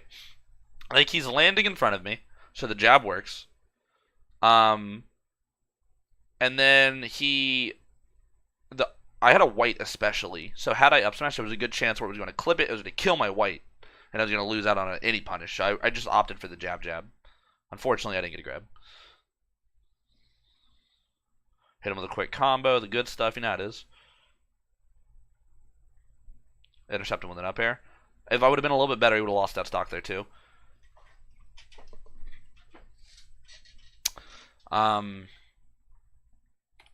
You'll see right here. Yeah, it was a little bit off, and then I whistle his option actually, but his nair has so little lag. I actually couldn't like the most I would have been able to do was I could have short up aired him. Had I known he was going to like he did, he already assumed that he was landing the nair and he was going to kill me with it. And I went for an up smash because I thought I'd have time to punish him. So I would have had to jump up air him to punish him. So it's like a mix up at that point.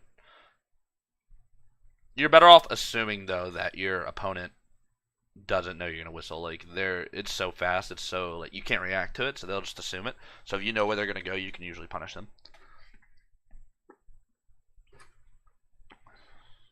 Using my up B, kind of just hovering it out, letting him like giving me time to think, making sure he's not gonna catch me with a down air. When I was at the ledge there, I think I probably could have chose a better option, maybe one that allowed me to not a jump, maybe like a roll or just sitting on the ledge a little bit longer than maybe trying to mix up my timing.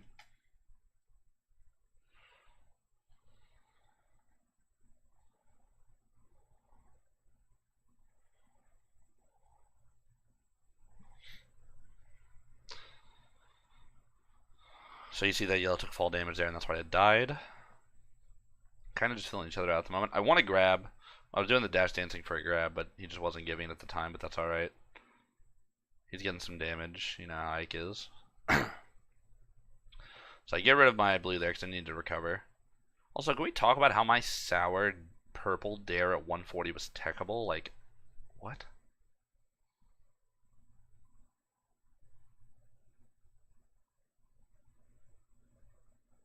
Hits me with an up air.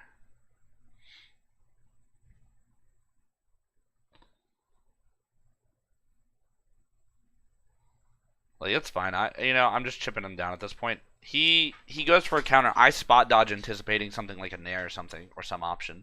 And because of that, I'm able to get a punish on him.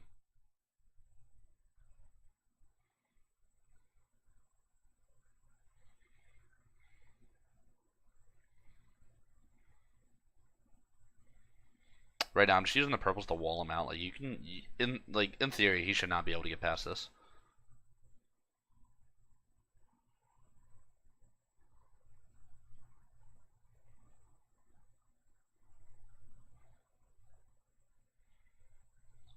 Like, honestly, I shouldn't have even approached at that point, I think. It would probably just have been better off.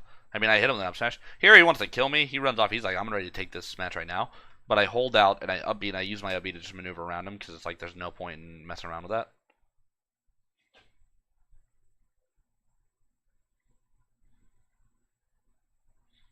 So I'd be trying to clip him with that. And then right here what happens is, we trade pretty much. I'm charging yellow forward smash, and he up Bs, and what happens is the up B jumps, he comes down, hits Olimar, and right as he hits Olimar, I release my smash, so he hits me, and then yellow clips him, and it kills him.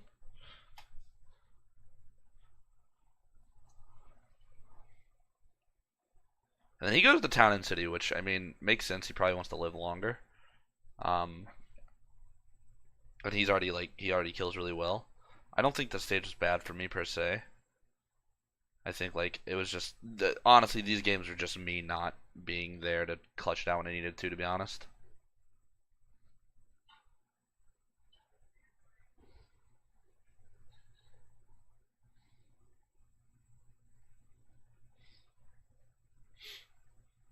Running F smash. I don't even want to jab lock at that point. Like, I'd rather just F smash him. There, I got a bit greedy. I don't think my up air even would have connected because the yellow was on the ground. So I took damage I didn't need to.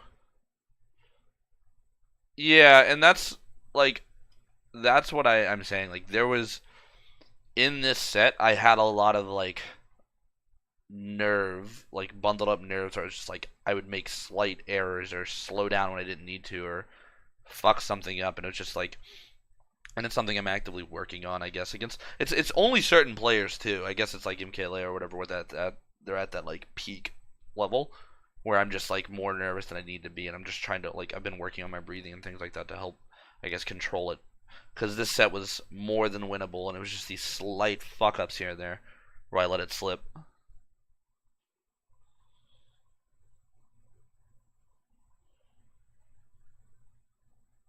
That was also a fuck up. That was supposed to be a jump dare, and it just became a dare, and then I almost died.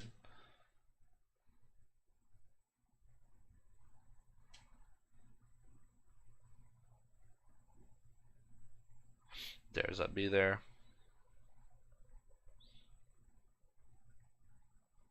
I didn't expect him to grab me there, or I would have spot dodged, but I was like, no way, dude. MKLA is not going to do that.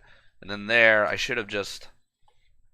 Like, he hits me up in the air there, and after the first up air, it should be immediately get out of there, not try and fall with a dare, and that's something I'm also trying to work on. Making sure that I know when to get out of there, so I'm not taking more damage than I need to. Because he's spamming a move that's safe and fast, and you're not. Like, look how much he's naring. It's ridiculous. That was a bad punish on side B. I don't know why I went for it.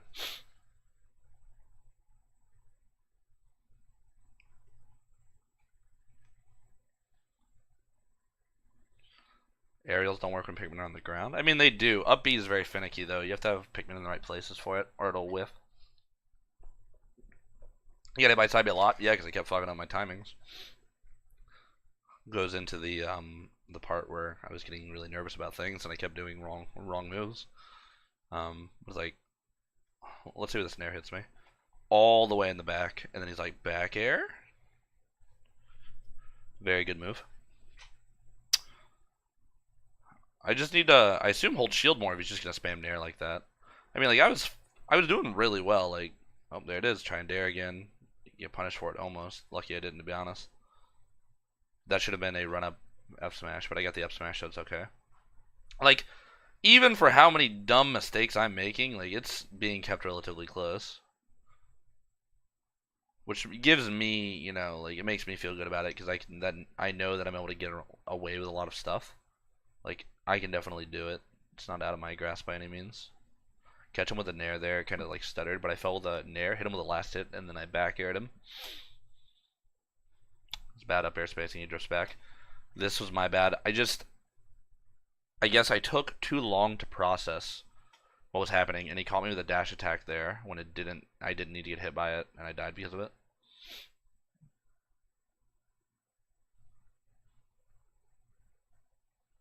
I wanted the purple forward smash, and they're so bad. Whistled that. So let's walk through what just happened there. I whistled his nair. I then tried to punish his nair. Not possible. And then he naired me again and I died. I really wanna let that sink in. How good your move can be to where it can be the knockback can be totally negated. You can dodge most, not I'm sure I can punish with an aerial. Most punishes, and then you do it again and I die. I've learned. Now I know. Now I know. It's just very surprising.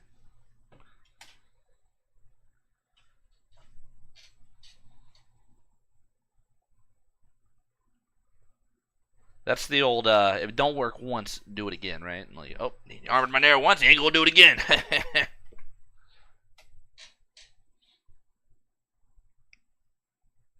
So we run it back, you know. Clearly that game was not a stage-based issue. If anything, I'd argue it helped me not die to things like dash attack. 0 to 72, you know, clean stuff, clean stuff. And then, oh, parry. All right, I'll smash. Like, damn, Myran, you're really moving, right? Right? Oh, how do you blow this one up?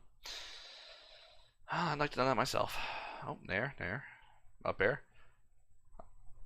I luckily get a dare trade on that. It's very hard to trade with it. But I'm just like trying to press forward when I don't need to. When he's on a platform like this, like you know, we dare trade. When we're like this, all right, he lands. This is the hot zone. Get out of there. Because I'm in a spot where this dude's spamming his move that's so safe, it will... I can't even armor it, it doesn't even matter. Like, I'm actually confident that if he knew I was going to armor it, he could probably jab me before I could do something. But it's like, I need to run one way or the other and not go at him because he's going to fall with an air, and then I'm going to get comboed. I fell with an air, and then I got comboed.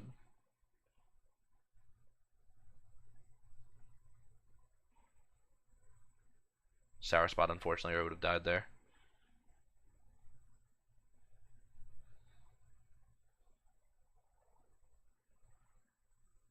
That was a slick purple snipe.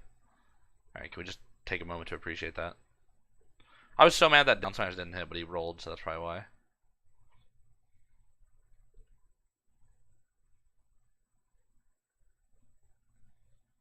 I don't know why my computer's stuttering. Yep, he up airs, that's fine.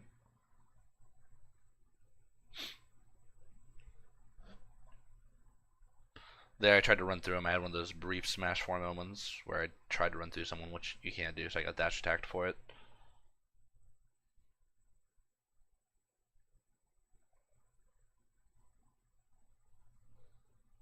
Have all...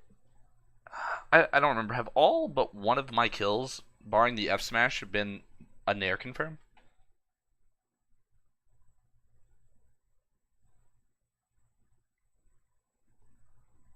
It might be the VOD, I don't know. My computer's also a piece of poo, so it could be that. Right now he's literally just snaring it up. Get that nair plane going, baby. Whistled his up tilt. He tried. He nared and he went for an up tilt, but you know, thankfully Olimar is good on that. Seeing the bot stutter? Okay, it might have been then. Nair, back air. Nair, nair. Nair. Back air. I would have been so mad if that killed me. Tried to dare him there, because I wanted to try and spike him. I let myself get caught on that platform, so I got back aired when I should have just gotten out of there.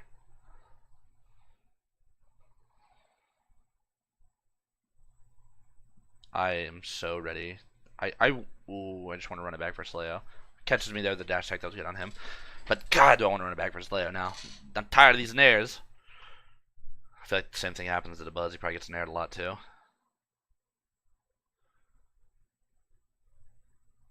It seems more like Ike's entire character is only nair.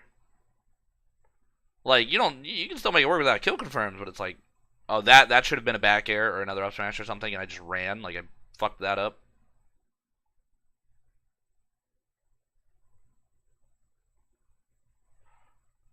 Do that the wrong way.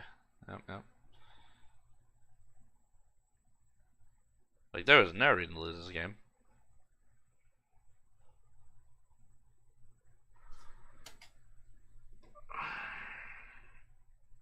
Why do I do this to myself?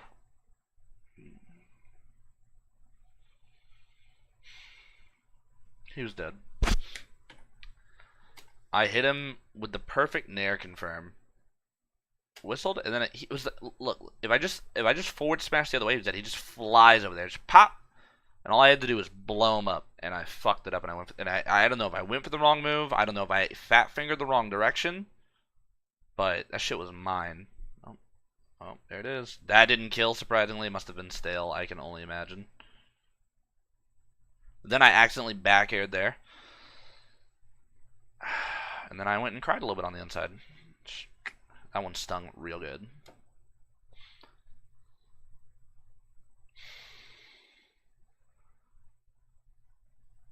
You're not wrong that avoiding it is important, Hunk, but the issue is it's all he does.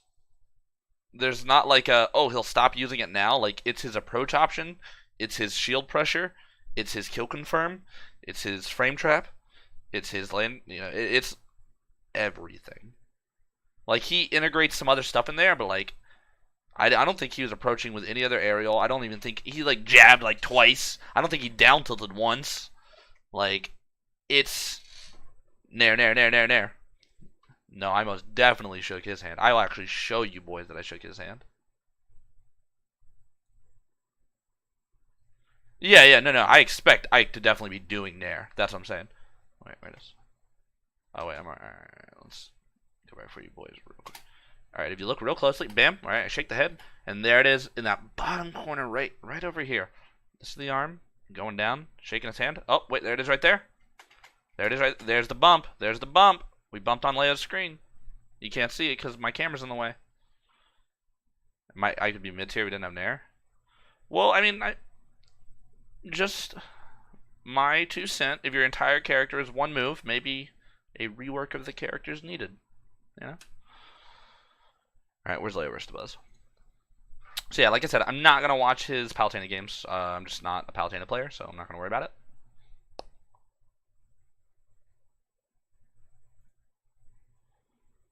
Corrin, where one move does so much, Ike does even more with Nair than Smash 4 Pin. That's true. However, as dumb as Ike Nair is, it does not enrage me as much as Pin, because Pin was just like, it didn't even need to confirm, it killed you with it, and it did neutral for you, but in like the dumbest way.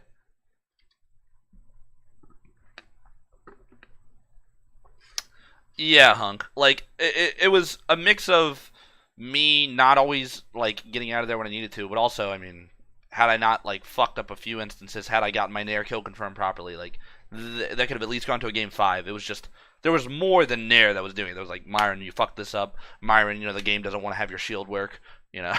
Like stuff like that. So I'm not like mad about that game. I think I played it really well. So there's obvious improvements to be made. So this stage is a little weird. I wasn't too comfortable about this because I didn't like the idea of getting like dead earlier with how much he was nairing, but I think the stage could be fine in practice. If it can make it hard for him to nair because of the platform, then it definitely could be a good stage.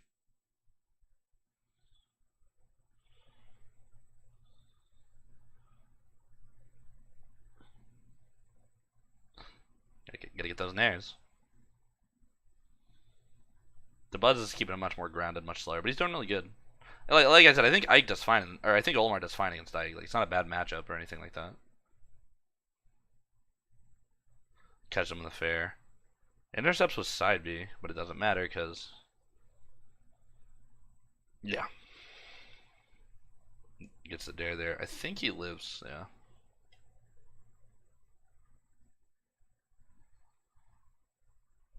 Tries to nair out a shield to catch him there. Honestly, Dabuz is doing really well, but you know, eventually nair reaches us all.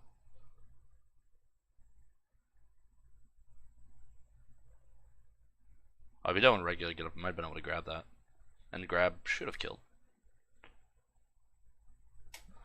Try to take advantage of Oli's up smash out of shield to deal nair, but it's hard to punish consistently.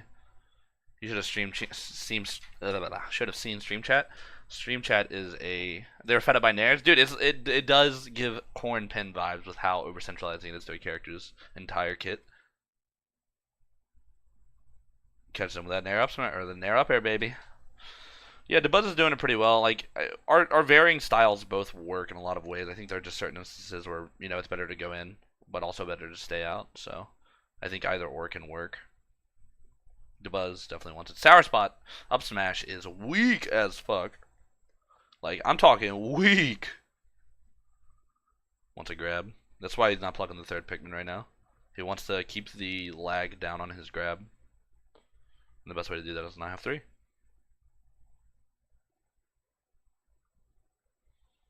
Should be a nope. Oh, there it is. Never mind. Damn, dude, that bad recovery is really coming out. You can see. Up air. Oh, he dodged it. I think he might have been able to whistle it, but I guess not taking the damage was alright. Although he did get punished for it again.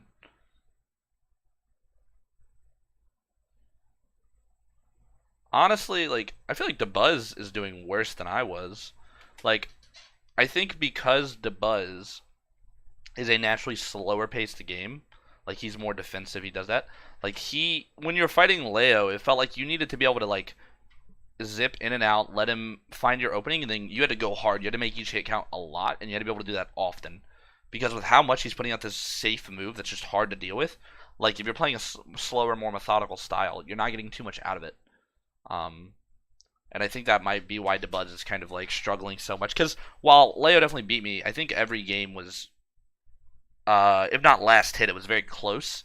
Like I always brought it back very quickly, and that's because like with my style, it's like it's very fast, it's very explosive. It's like when I hit you, let's go, let's go, let's go, and I'm always trying to kill you. Where Dabuz is like he's trying for these kill moves, but they're in a much more not slower pace, but it's like I want to grab, I want to up smash, I want to do this, I want to do this, instead of like blurring the lines of what's what and just like throwing so much at him.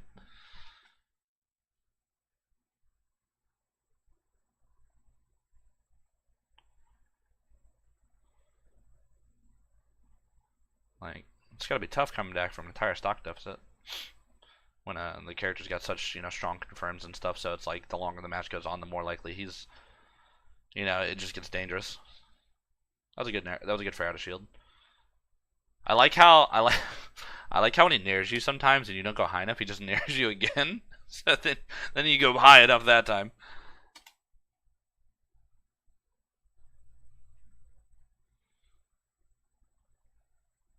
That's why I did not want Yoshi's Island. Just like how easy it is to die there. It's ridiculous. Did he stay Olimar? No, he went Palutena. Okay. I'm not gonna watch that. So yeah, I think in that set, Dabuz definitely needed to kind of adopt more of my playstyle, where it's a bit faster paced, ready to go, explosive. When you get an opening, you have to run. You have to like be able to break in the moment you see it.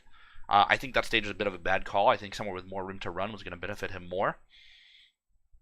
Like you saw, he died. When did he die? What was he at when that Nair Bear killed him? Like when the Nair hit. Alright, alright, gets down to fared. He was at 69 when he got clipped by the Nair. And then he died. 69. And he died to a move that was being used, I would argue, 90% of the time from Leo. You know, like, that's one of the reasons I don't like the stage. That's why I prefer Smashville. I don't know if Leo banned Smashville, but that's why I prefer it. You have a lot. I feel like I don't know if the blast zones are exactly different. I think they're bigger than this, but I just like the stage overall better than Yoshi's. Like, it's just not worth dealing with it. Alrighty, boys. This is the takes advantage of platforms to kill early since Nair up air is true with the platform. Of course, I don't blame him. But on Smashville, I think it's alright. There's so much room there. I think the best way to fighting Ike is farming 2 purples, having white for a low percent. Yeah, 2 purples are definitely good. But the thing is, no Olimar, and I stand by this when I say this, no Olimar that I've seen, aside from me, is actually like really effective at like using 2 purples. Like, you guys, like, I'll see people use them, but it's like the amount of pressure you can put out with 2 purples is absurd. You become like a block string machine at that point. You're like bop, bop, bop, bop, bop. And the strength of it comes from the fact that you have so many timings you can mix up. You have so many weight angles that you can attack. It's never the same type of pressure. It's not always like, oh, like same block string every time. It's like, how'd they change up their timing? What'd they do this time? And that's why it's so good. But a lot of Olimars, they don't change their playstyle enough when they get 2 purples. They don't really let it like shift their character. The ego, the truth. So it definitely does help, but when you get the 2 purples, you need to really just get in there. You need to show them why, like, 2 purples is busted. Don't go, I have 2 purples, now I can side B some more. Go, here's why 2 purples is busted, and you can't do anything about it if I play it right. You know, like, yeah, if you give yourself these openings, you're gonna get punished. But when you really get them going, dude, it's no, you don't get anything going.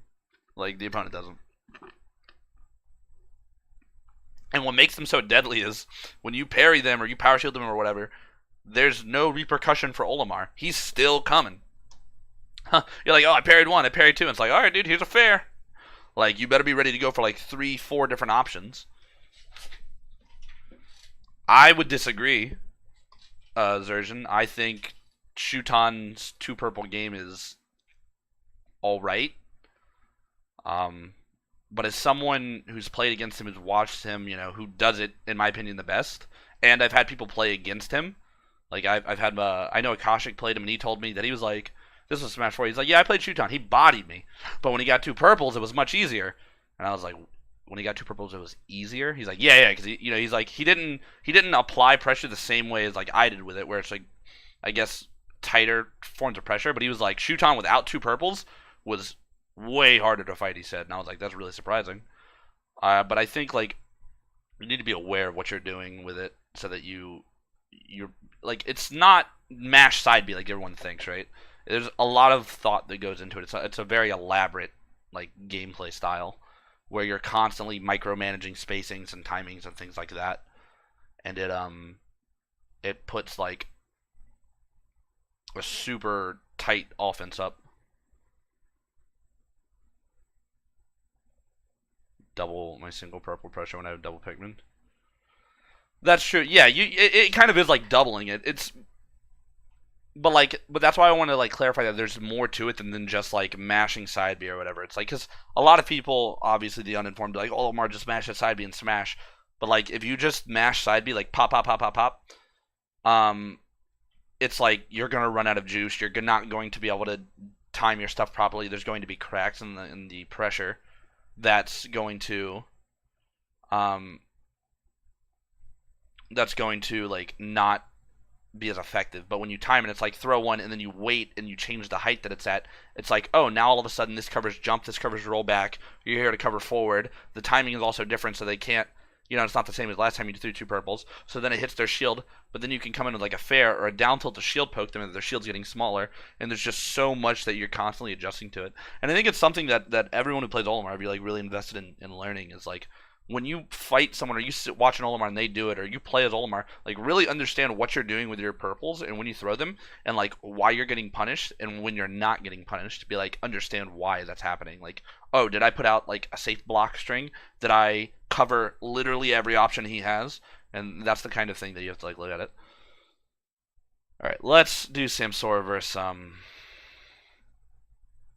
Dabuz. So this match, I think this matchup is actually even. I know in Smash 4 Peach gave Olimar trouble. But, and I think with the shift, like obviously Peach is better. She's a fantastic character in this game. Olimar's also a fantastic character in this game. Double Purple video guide.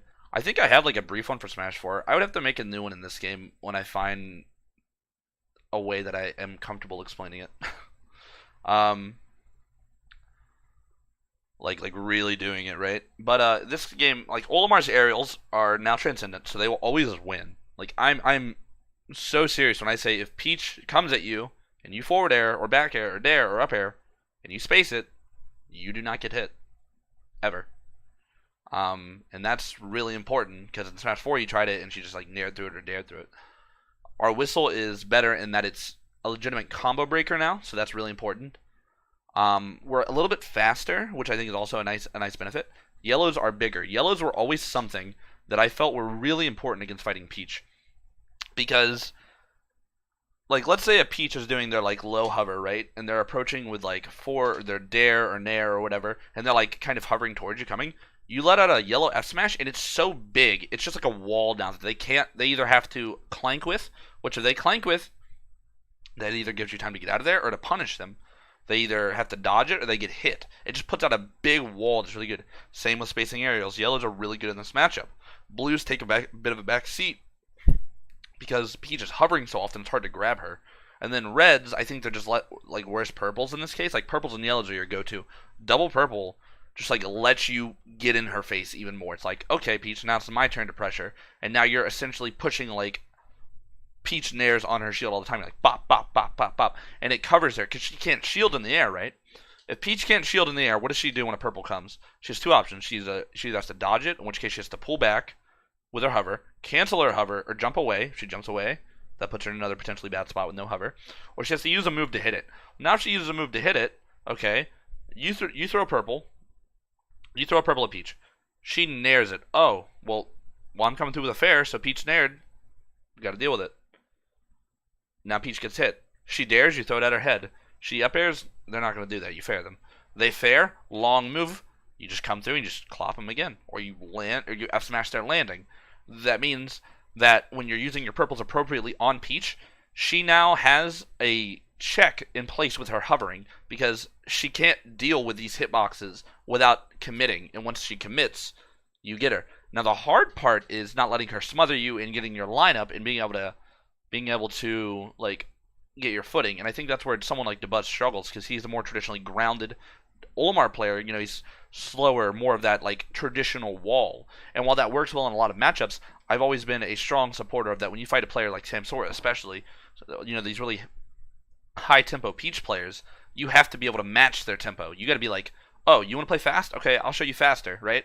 And that's something that when I played in Smash 4, that's what I would do. Especially, I don't have too much ultimate like high level Peach practice. I mean, I get it when I can, but it's like whenever I would play Samsora and Mutace, it would be like, oh, I don't have purples. Okay, they're giving me a hard time. Oh, I have two purples. Okay, now I'm the one who has the ability to pressure, and I can also play faster than you, and now I'm going to win, right? Like, that would be the win condition almost. Like, once I got two purples, and now Peach loses. And it's probably going to be similar in this game.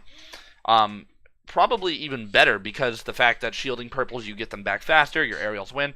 But also, you should, in theory, have an easier time when you don't have purples, because you can kind of stop her better with your aerials and such. The biggest thing is just not letting her dance on your shield with this pressure. Parrying is going to be really important. And it's just going to take time to really, I think, establish that. I think Dabuz will have to... not saying you can't do it with a more defensive playstyle, but you have to be able to accelerate your own gameplay to match theirs, because it's almost like the tortoise versus the hare, right? Where like Olimar's the tortoise, he's going slow, but this hare is like running circles around you. So let's get into it. Thank you, Vic. Smash Ball, I think that's a fine stage. I rather like it. This is a hand warmer.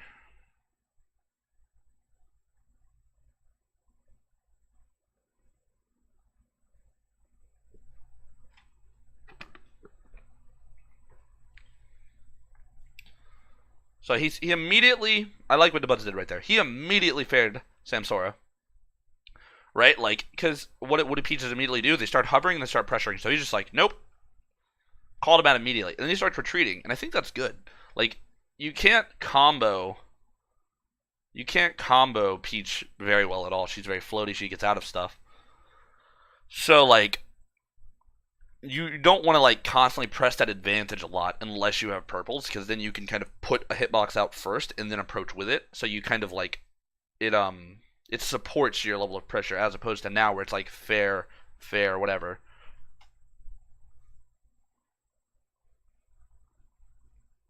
He's putting this distance up, and I think this is good. You know, it's allowing him to get his line up. Like if Samsora wants to do that, like right here, right? He down tilts, Samsora down tilts, kills red and yellow. And then Dabuz, Dabuz plucks. This should have been an immediate short hop side B. Like get the white on Samsora, then make him deal with the white, and then go in with your purple and pressure. But instead, Dabuz opts to kind of stay back, or no, he doesn't stay back actually. He dash grabs in, which I think was really bad. Peach can just so easily just dodge you when she's hovering like that. There's no commitment to anything. She's already like in freeform movement almost. And if she's not coming in, make her come in or make her deal with your stuff. And because of that, that just turned into him like losing his footing and getting nothing out of it when he could have got a white tacked onto shield and then damage.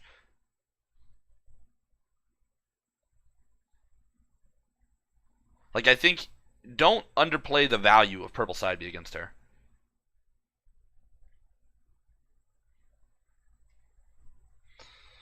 Alright. Okay, that works, that works. I think a narrative shield would have been a bit better there. The day was alright. Nair's faster by 2 frames, I believe. And it allows him to, instead of going up with a hitbox, it allows him to drift out with a hitbox. So he's like, oh, you're behind me? Nair. And he just kind of like covers up and he goes around. And this is a multi, it's a good way to catch people.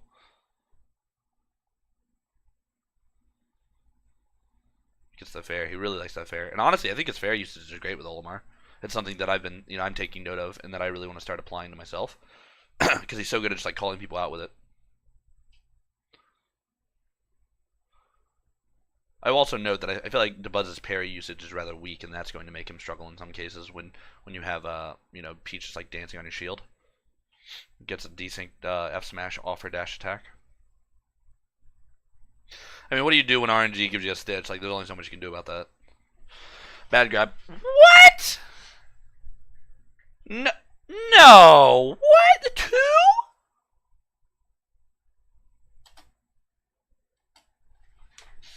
What kind of bullshit is that, dude? Oh my god. I don't know what this setup was on, because obviously Underdog Boost is on. But this weekend had some of the most bullshit Peach RNG I'd ever seen. When, so there's 2 stitches right here, right? And then earlier, I think Underdog Boost was on that day. It was the first day. It was Kiji versus Saj. Saj pulled a Stitch into a Saturn, into another Saturn later in the game. The Stitch and the Saturn were back to back, and then he got another Saturn later in that game. Like, what do you even do about that?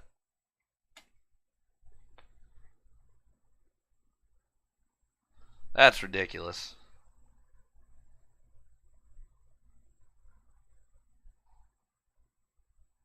That was a really good intercept, but I think it's good to go high in that case. Like, he's not dead, and he can kind of recover. See, like, he didn't die there. I think he got a bit premature with that fair, but he needs to use... He's not, like, using purple side B as a way to call her out in the air. Like, if she doesn't want to have a hitbox out, then you hit her, you know?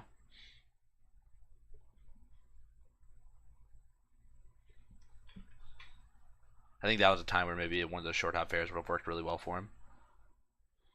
Up smash, yeah, wasn't going to hit from the range. Sour spot, unfortunately, super weak.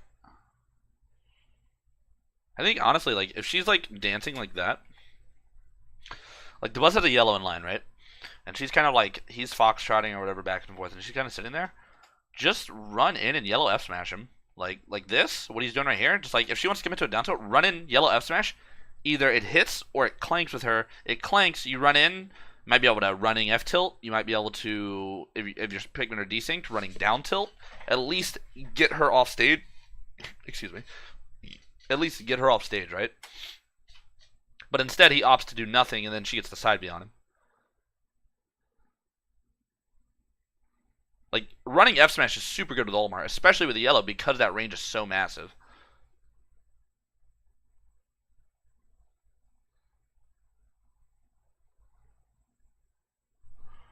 Bad call on that one.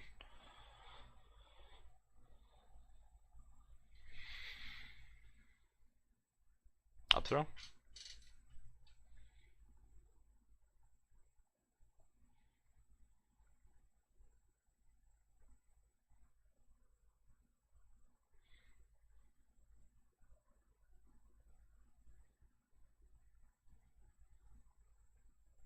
Good fair usage. Kind of just like knock him away. Little late on the up air, so didn't get a chance to beat out the down air. And he kind of overshot, I guess, the distance on it. Should have reorganized his line so he kept his purple.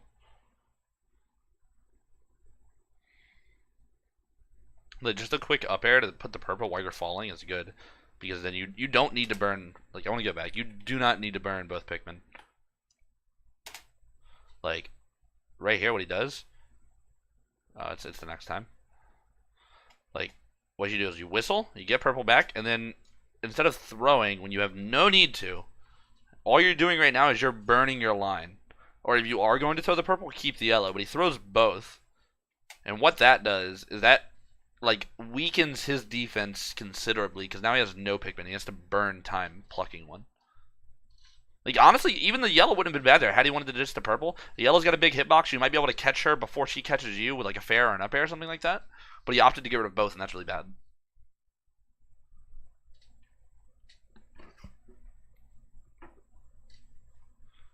Under the stage? He might have been able to. I'm not sure. He didn't need to, though. I mean, had he gone to the stage, it would have just had her go over there, and he would have probably just, like, been in the same situation. Not much T-Rogue for just wrapping up some of this VOD analysis for my weekly. I'm surprised he didn't go Palutena. Does Palutena not do well against Peach?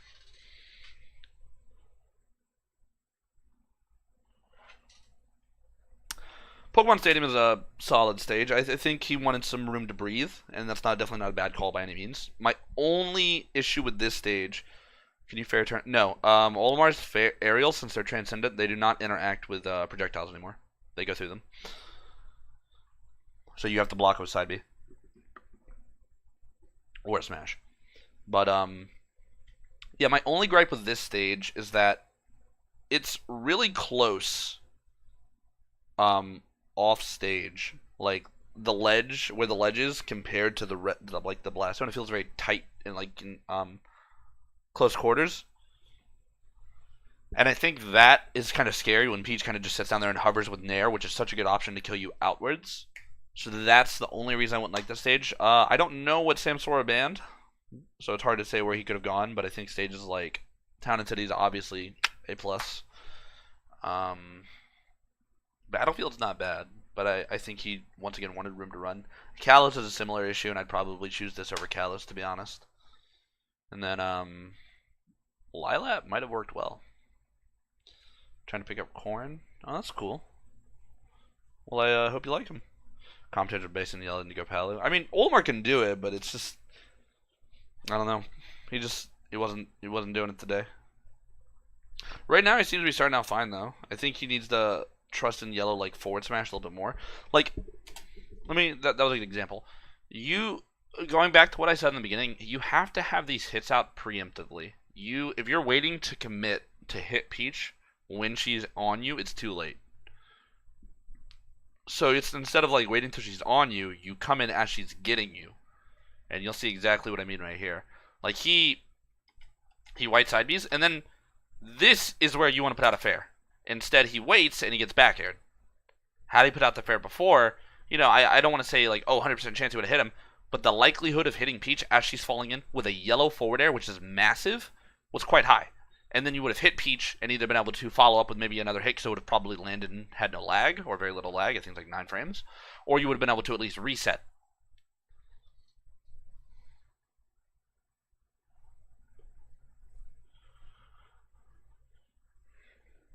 Like, there's just so little side B coming from him. At certain areas, I think he definitely could be using it more to either at least get damage or stop her, like make her deal with something.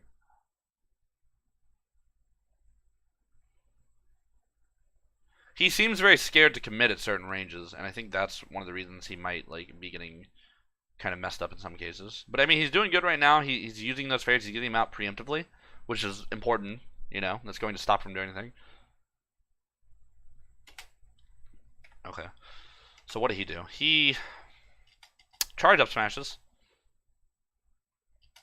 and then he immediately goes for another smash. I think he goes for another smash, but the issue with that is Peach Bear is frame 5, I think. So let me pull up my chart. I don't have it on my computer right now. I'll pull it up on my phone.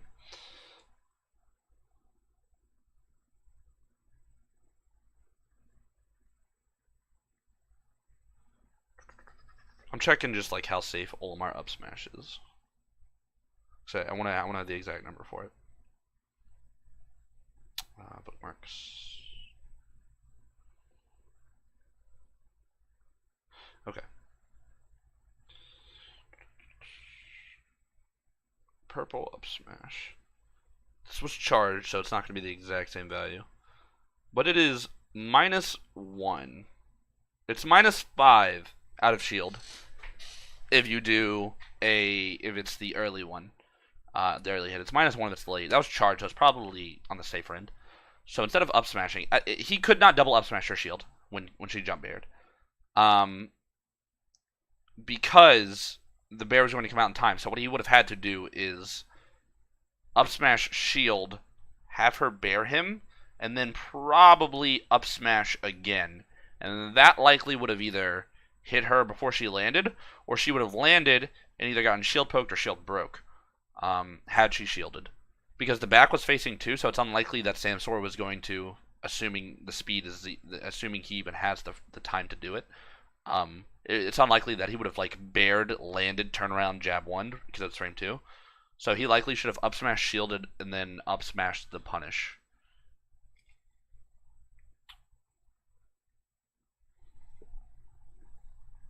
Gets bared there, and then she's approaching with her forward airs. Gets bared again, does not having these hitboxes out. Like he's putting down some solid side B pressure there. But you have to cover the multiple areas, especially with characters who have like those like really good zone breaking dash attacks. Like Peach's where it's like that like real far dash forward with the multi hit.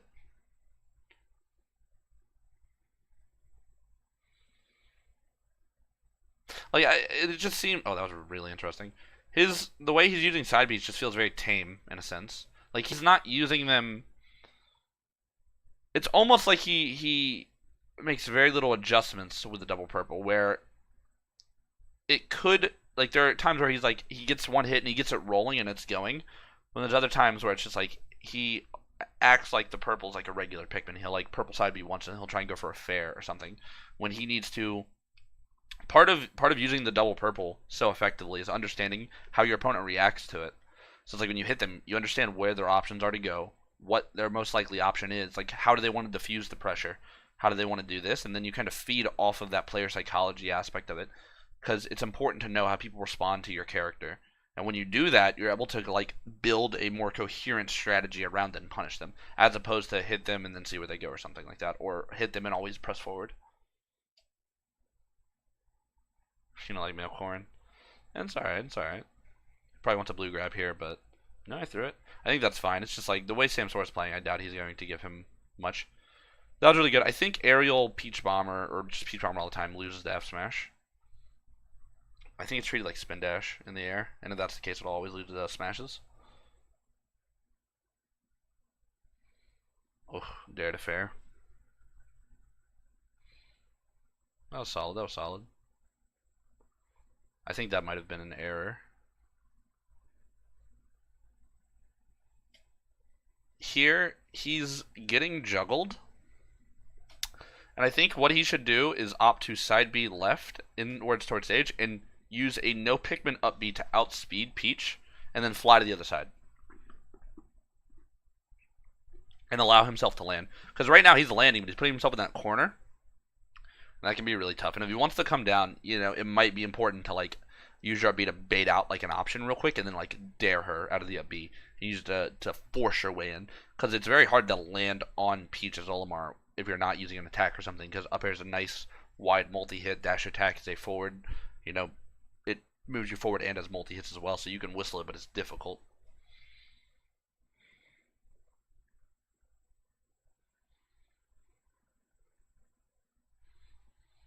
I was trying to shot a shield. That was nice. Let me... Actually, is that what I think it was? Yeah, that's exactly what could have happened that first time. And I assume he adapted to that, and that was a really good call on his part. You know, let her do the bear, let her punish, and then you punish her.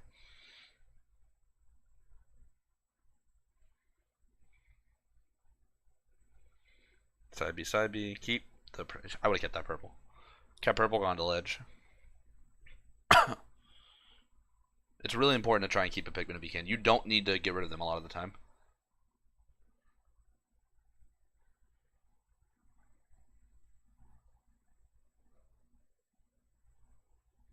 Oh, I think I would up smash their shield there, but maybe not.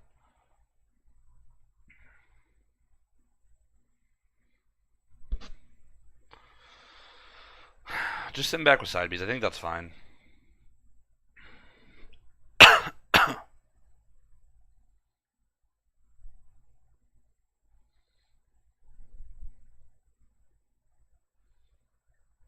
Forward throw. Yep. Want the positional advantage on that. I think I would have probably, like, the side Bs were fine. But I think forward throw. And then, since it's likely Sam Sawyer is going to want to come up with an attack, put your back to her. Instead of forward airing, you kind of, like, set up for, like a falling bear or a rising bear, depending on how you want to go about it. Like, turn yourself around. Because the bear starts from the bottom, right? So if she's coming up... Alright, Hunk, just let me know. Hope you have a good day. Thanks for watching. Yeah, with the bear. So you want to, like, try and catch her as she's coming up, whereas the fair, it's just like it starts from the top, and you might catch her if she drops down, but like you see, she does that. So I think a bear might have been a bit better. Had to use some movement integrated with it to kind of throw off his groove of where he thinks you're gonna go. Granted, you know, bear could have also got punished too, but I think it would have been better than a fair in that instance. Or maybe even just like a running down smash at the ledge to like catch any like hold on ledge or drop down jump. Because Peaches like to do that. Do you know if he had enough frames to go for a parry on the bear? I don't know. I don't think he needed in particularly needed the parry for the one where it was like the second bear that he up smashed. The first one, I mean, he might have been able to. I think parries are good, but you don't always need to do them, and that's an important distinction. Like, sometimes it's not even worth dropping shield if you're already in it.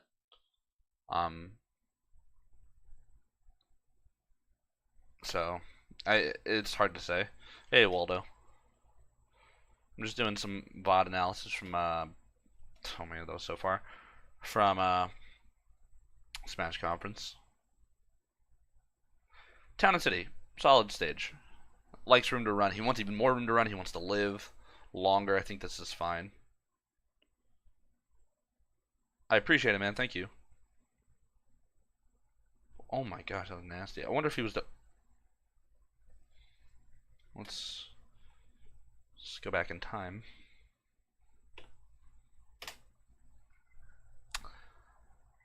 Alright, forward smash, forward smash.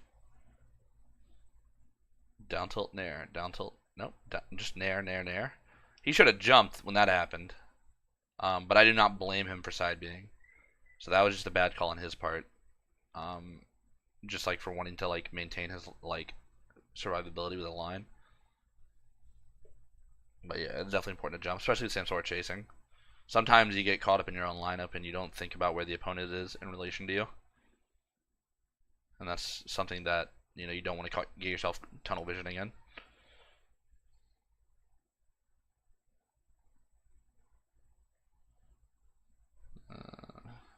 Bad up smash.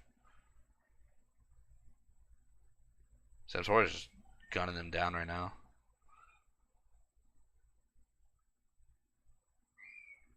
I apologize if you guys can hear something in the back. My family's being loud. It's good though, juggling with that bear. Gets a forward smash. Alright. I like that. Keep the purple. I think he could probably... That was a good grab. But I think back air out of shield might be better if his like back's facing towards him.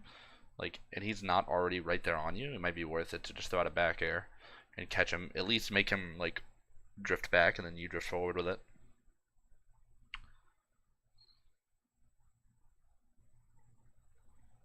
I thought he was gonna whistle, but he traded with it. Oh my lord! All right, gets the forward smash. Okay. Blue, white, purple's not a terrible lineup for Peach. The blue is more side B fodder than actual like grab doer, but oh he's dead. Did he make that back? Oh okay. The up air, yeah, I could have back aired if he would have gone in a little bit more.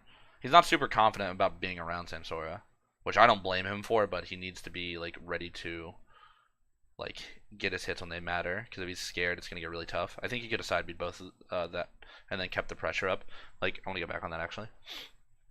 So he gets knocked away here, and he blocks the first one. All right, he side B's here, and then what he should have done is side B the second purple, and then he would have grabbed the ledge, and he could have either like dropped down up aired, fared, re-side B. There was a lot more options, but instead he throws one purple and he lets his pressure just stop.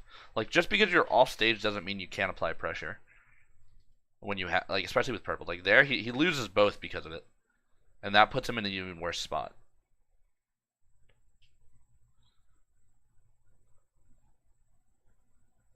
And that kind of goes back to what I was talking. Oh wow. And that kind of goes back to what I was talking about, where you have to be really keen with your purples like that. You can't, like, it is a different play style that you do when you have the purples. You do make these shifts where you can fight when you normally wouldn't or couldn't. You might be off stage, but you're not necessarily unable to fight back, and I think that's really important to know when you can do that. But I think Dabuz overall, just like he was getting smothered by Samsora, he wasn't able to really match his tempo, and when he was, there were like very brief periods where he got stuff, but it just like crumbled when he needed to really pick it up. So I guess for him, just like trying to be a bit faster, more decisive on his hits when he can press his advantage to do it. I think using like yellow F smash as like a walling tool will be really important. Maybe down tilt those low hovers as a way to get like anti-air. And then try and get the hits out a bit earlier, so they're kind of there when Peach gets there. I know forward air is not necessarily active very long, but like it's so long range with the yellow especially that if you put it out a good amount of time, like if you put it out before Peach is right on you, it's probably gonna hit her, or she's just not gonna come in. But if you wait, you're gonna wait too long and you're gonna get hit. So there's that. But that's gonna be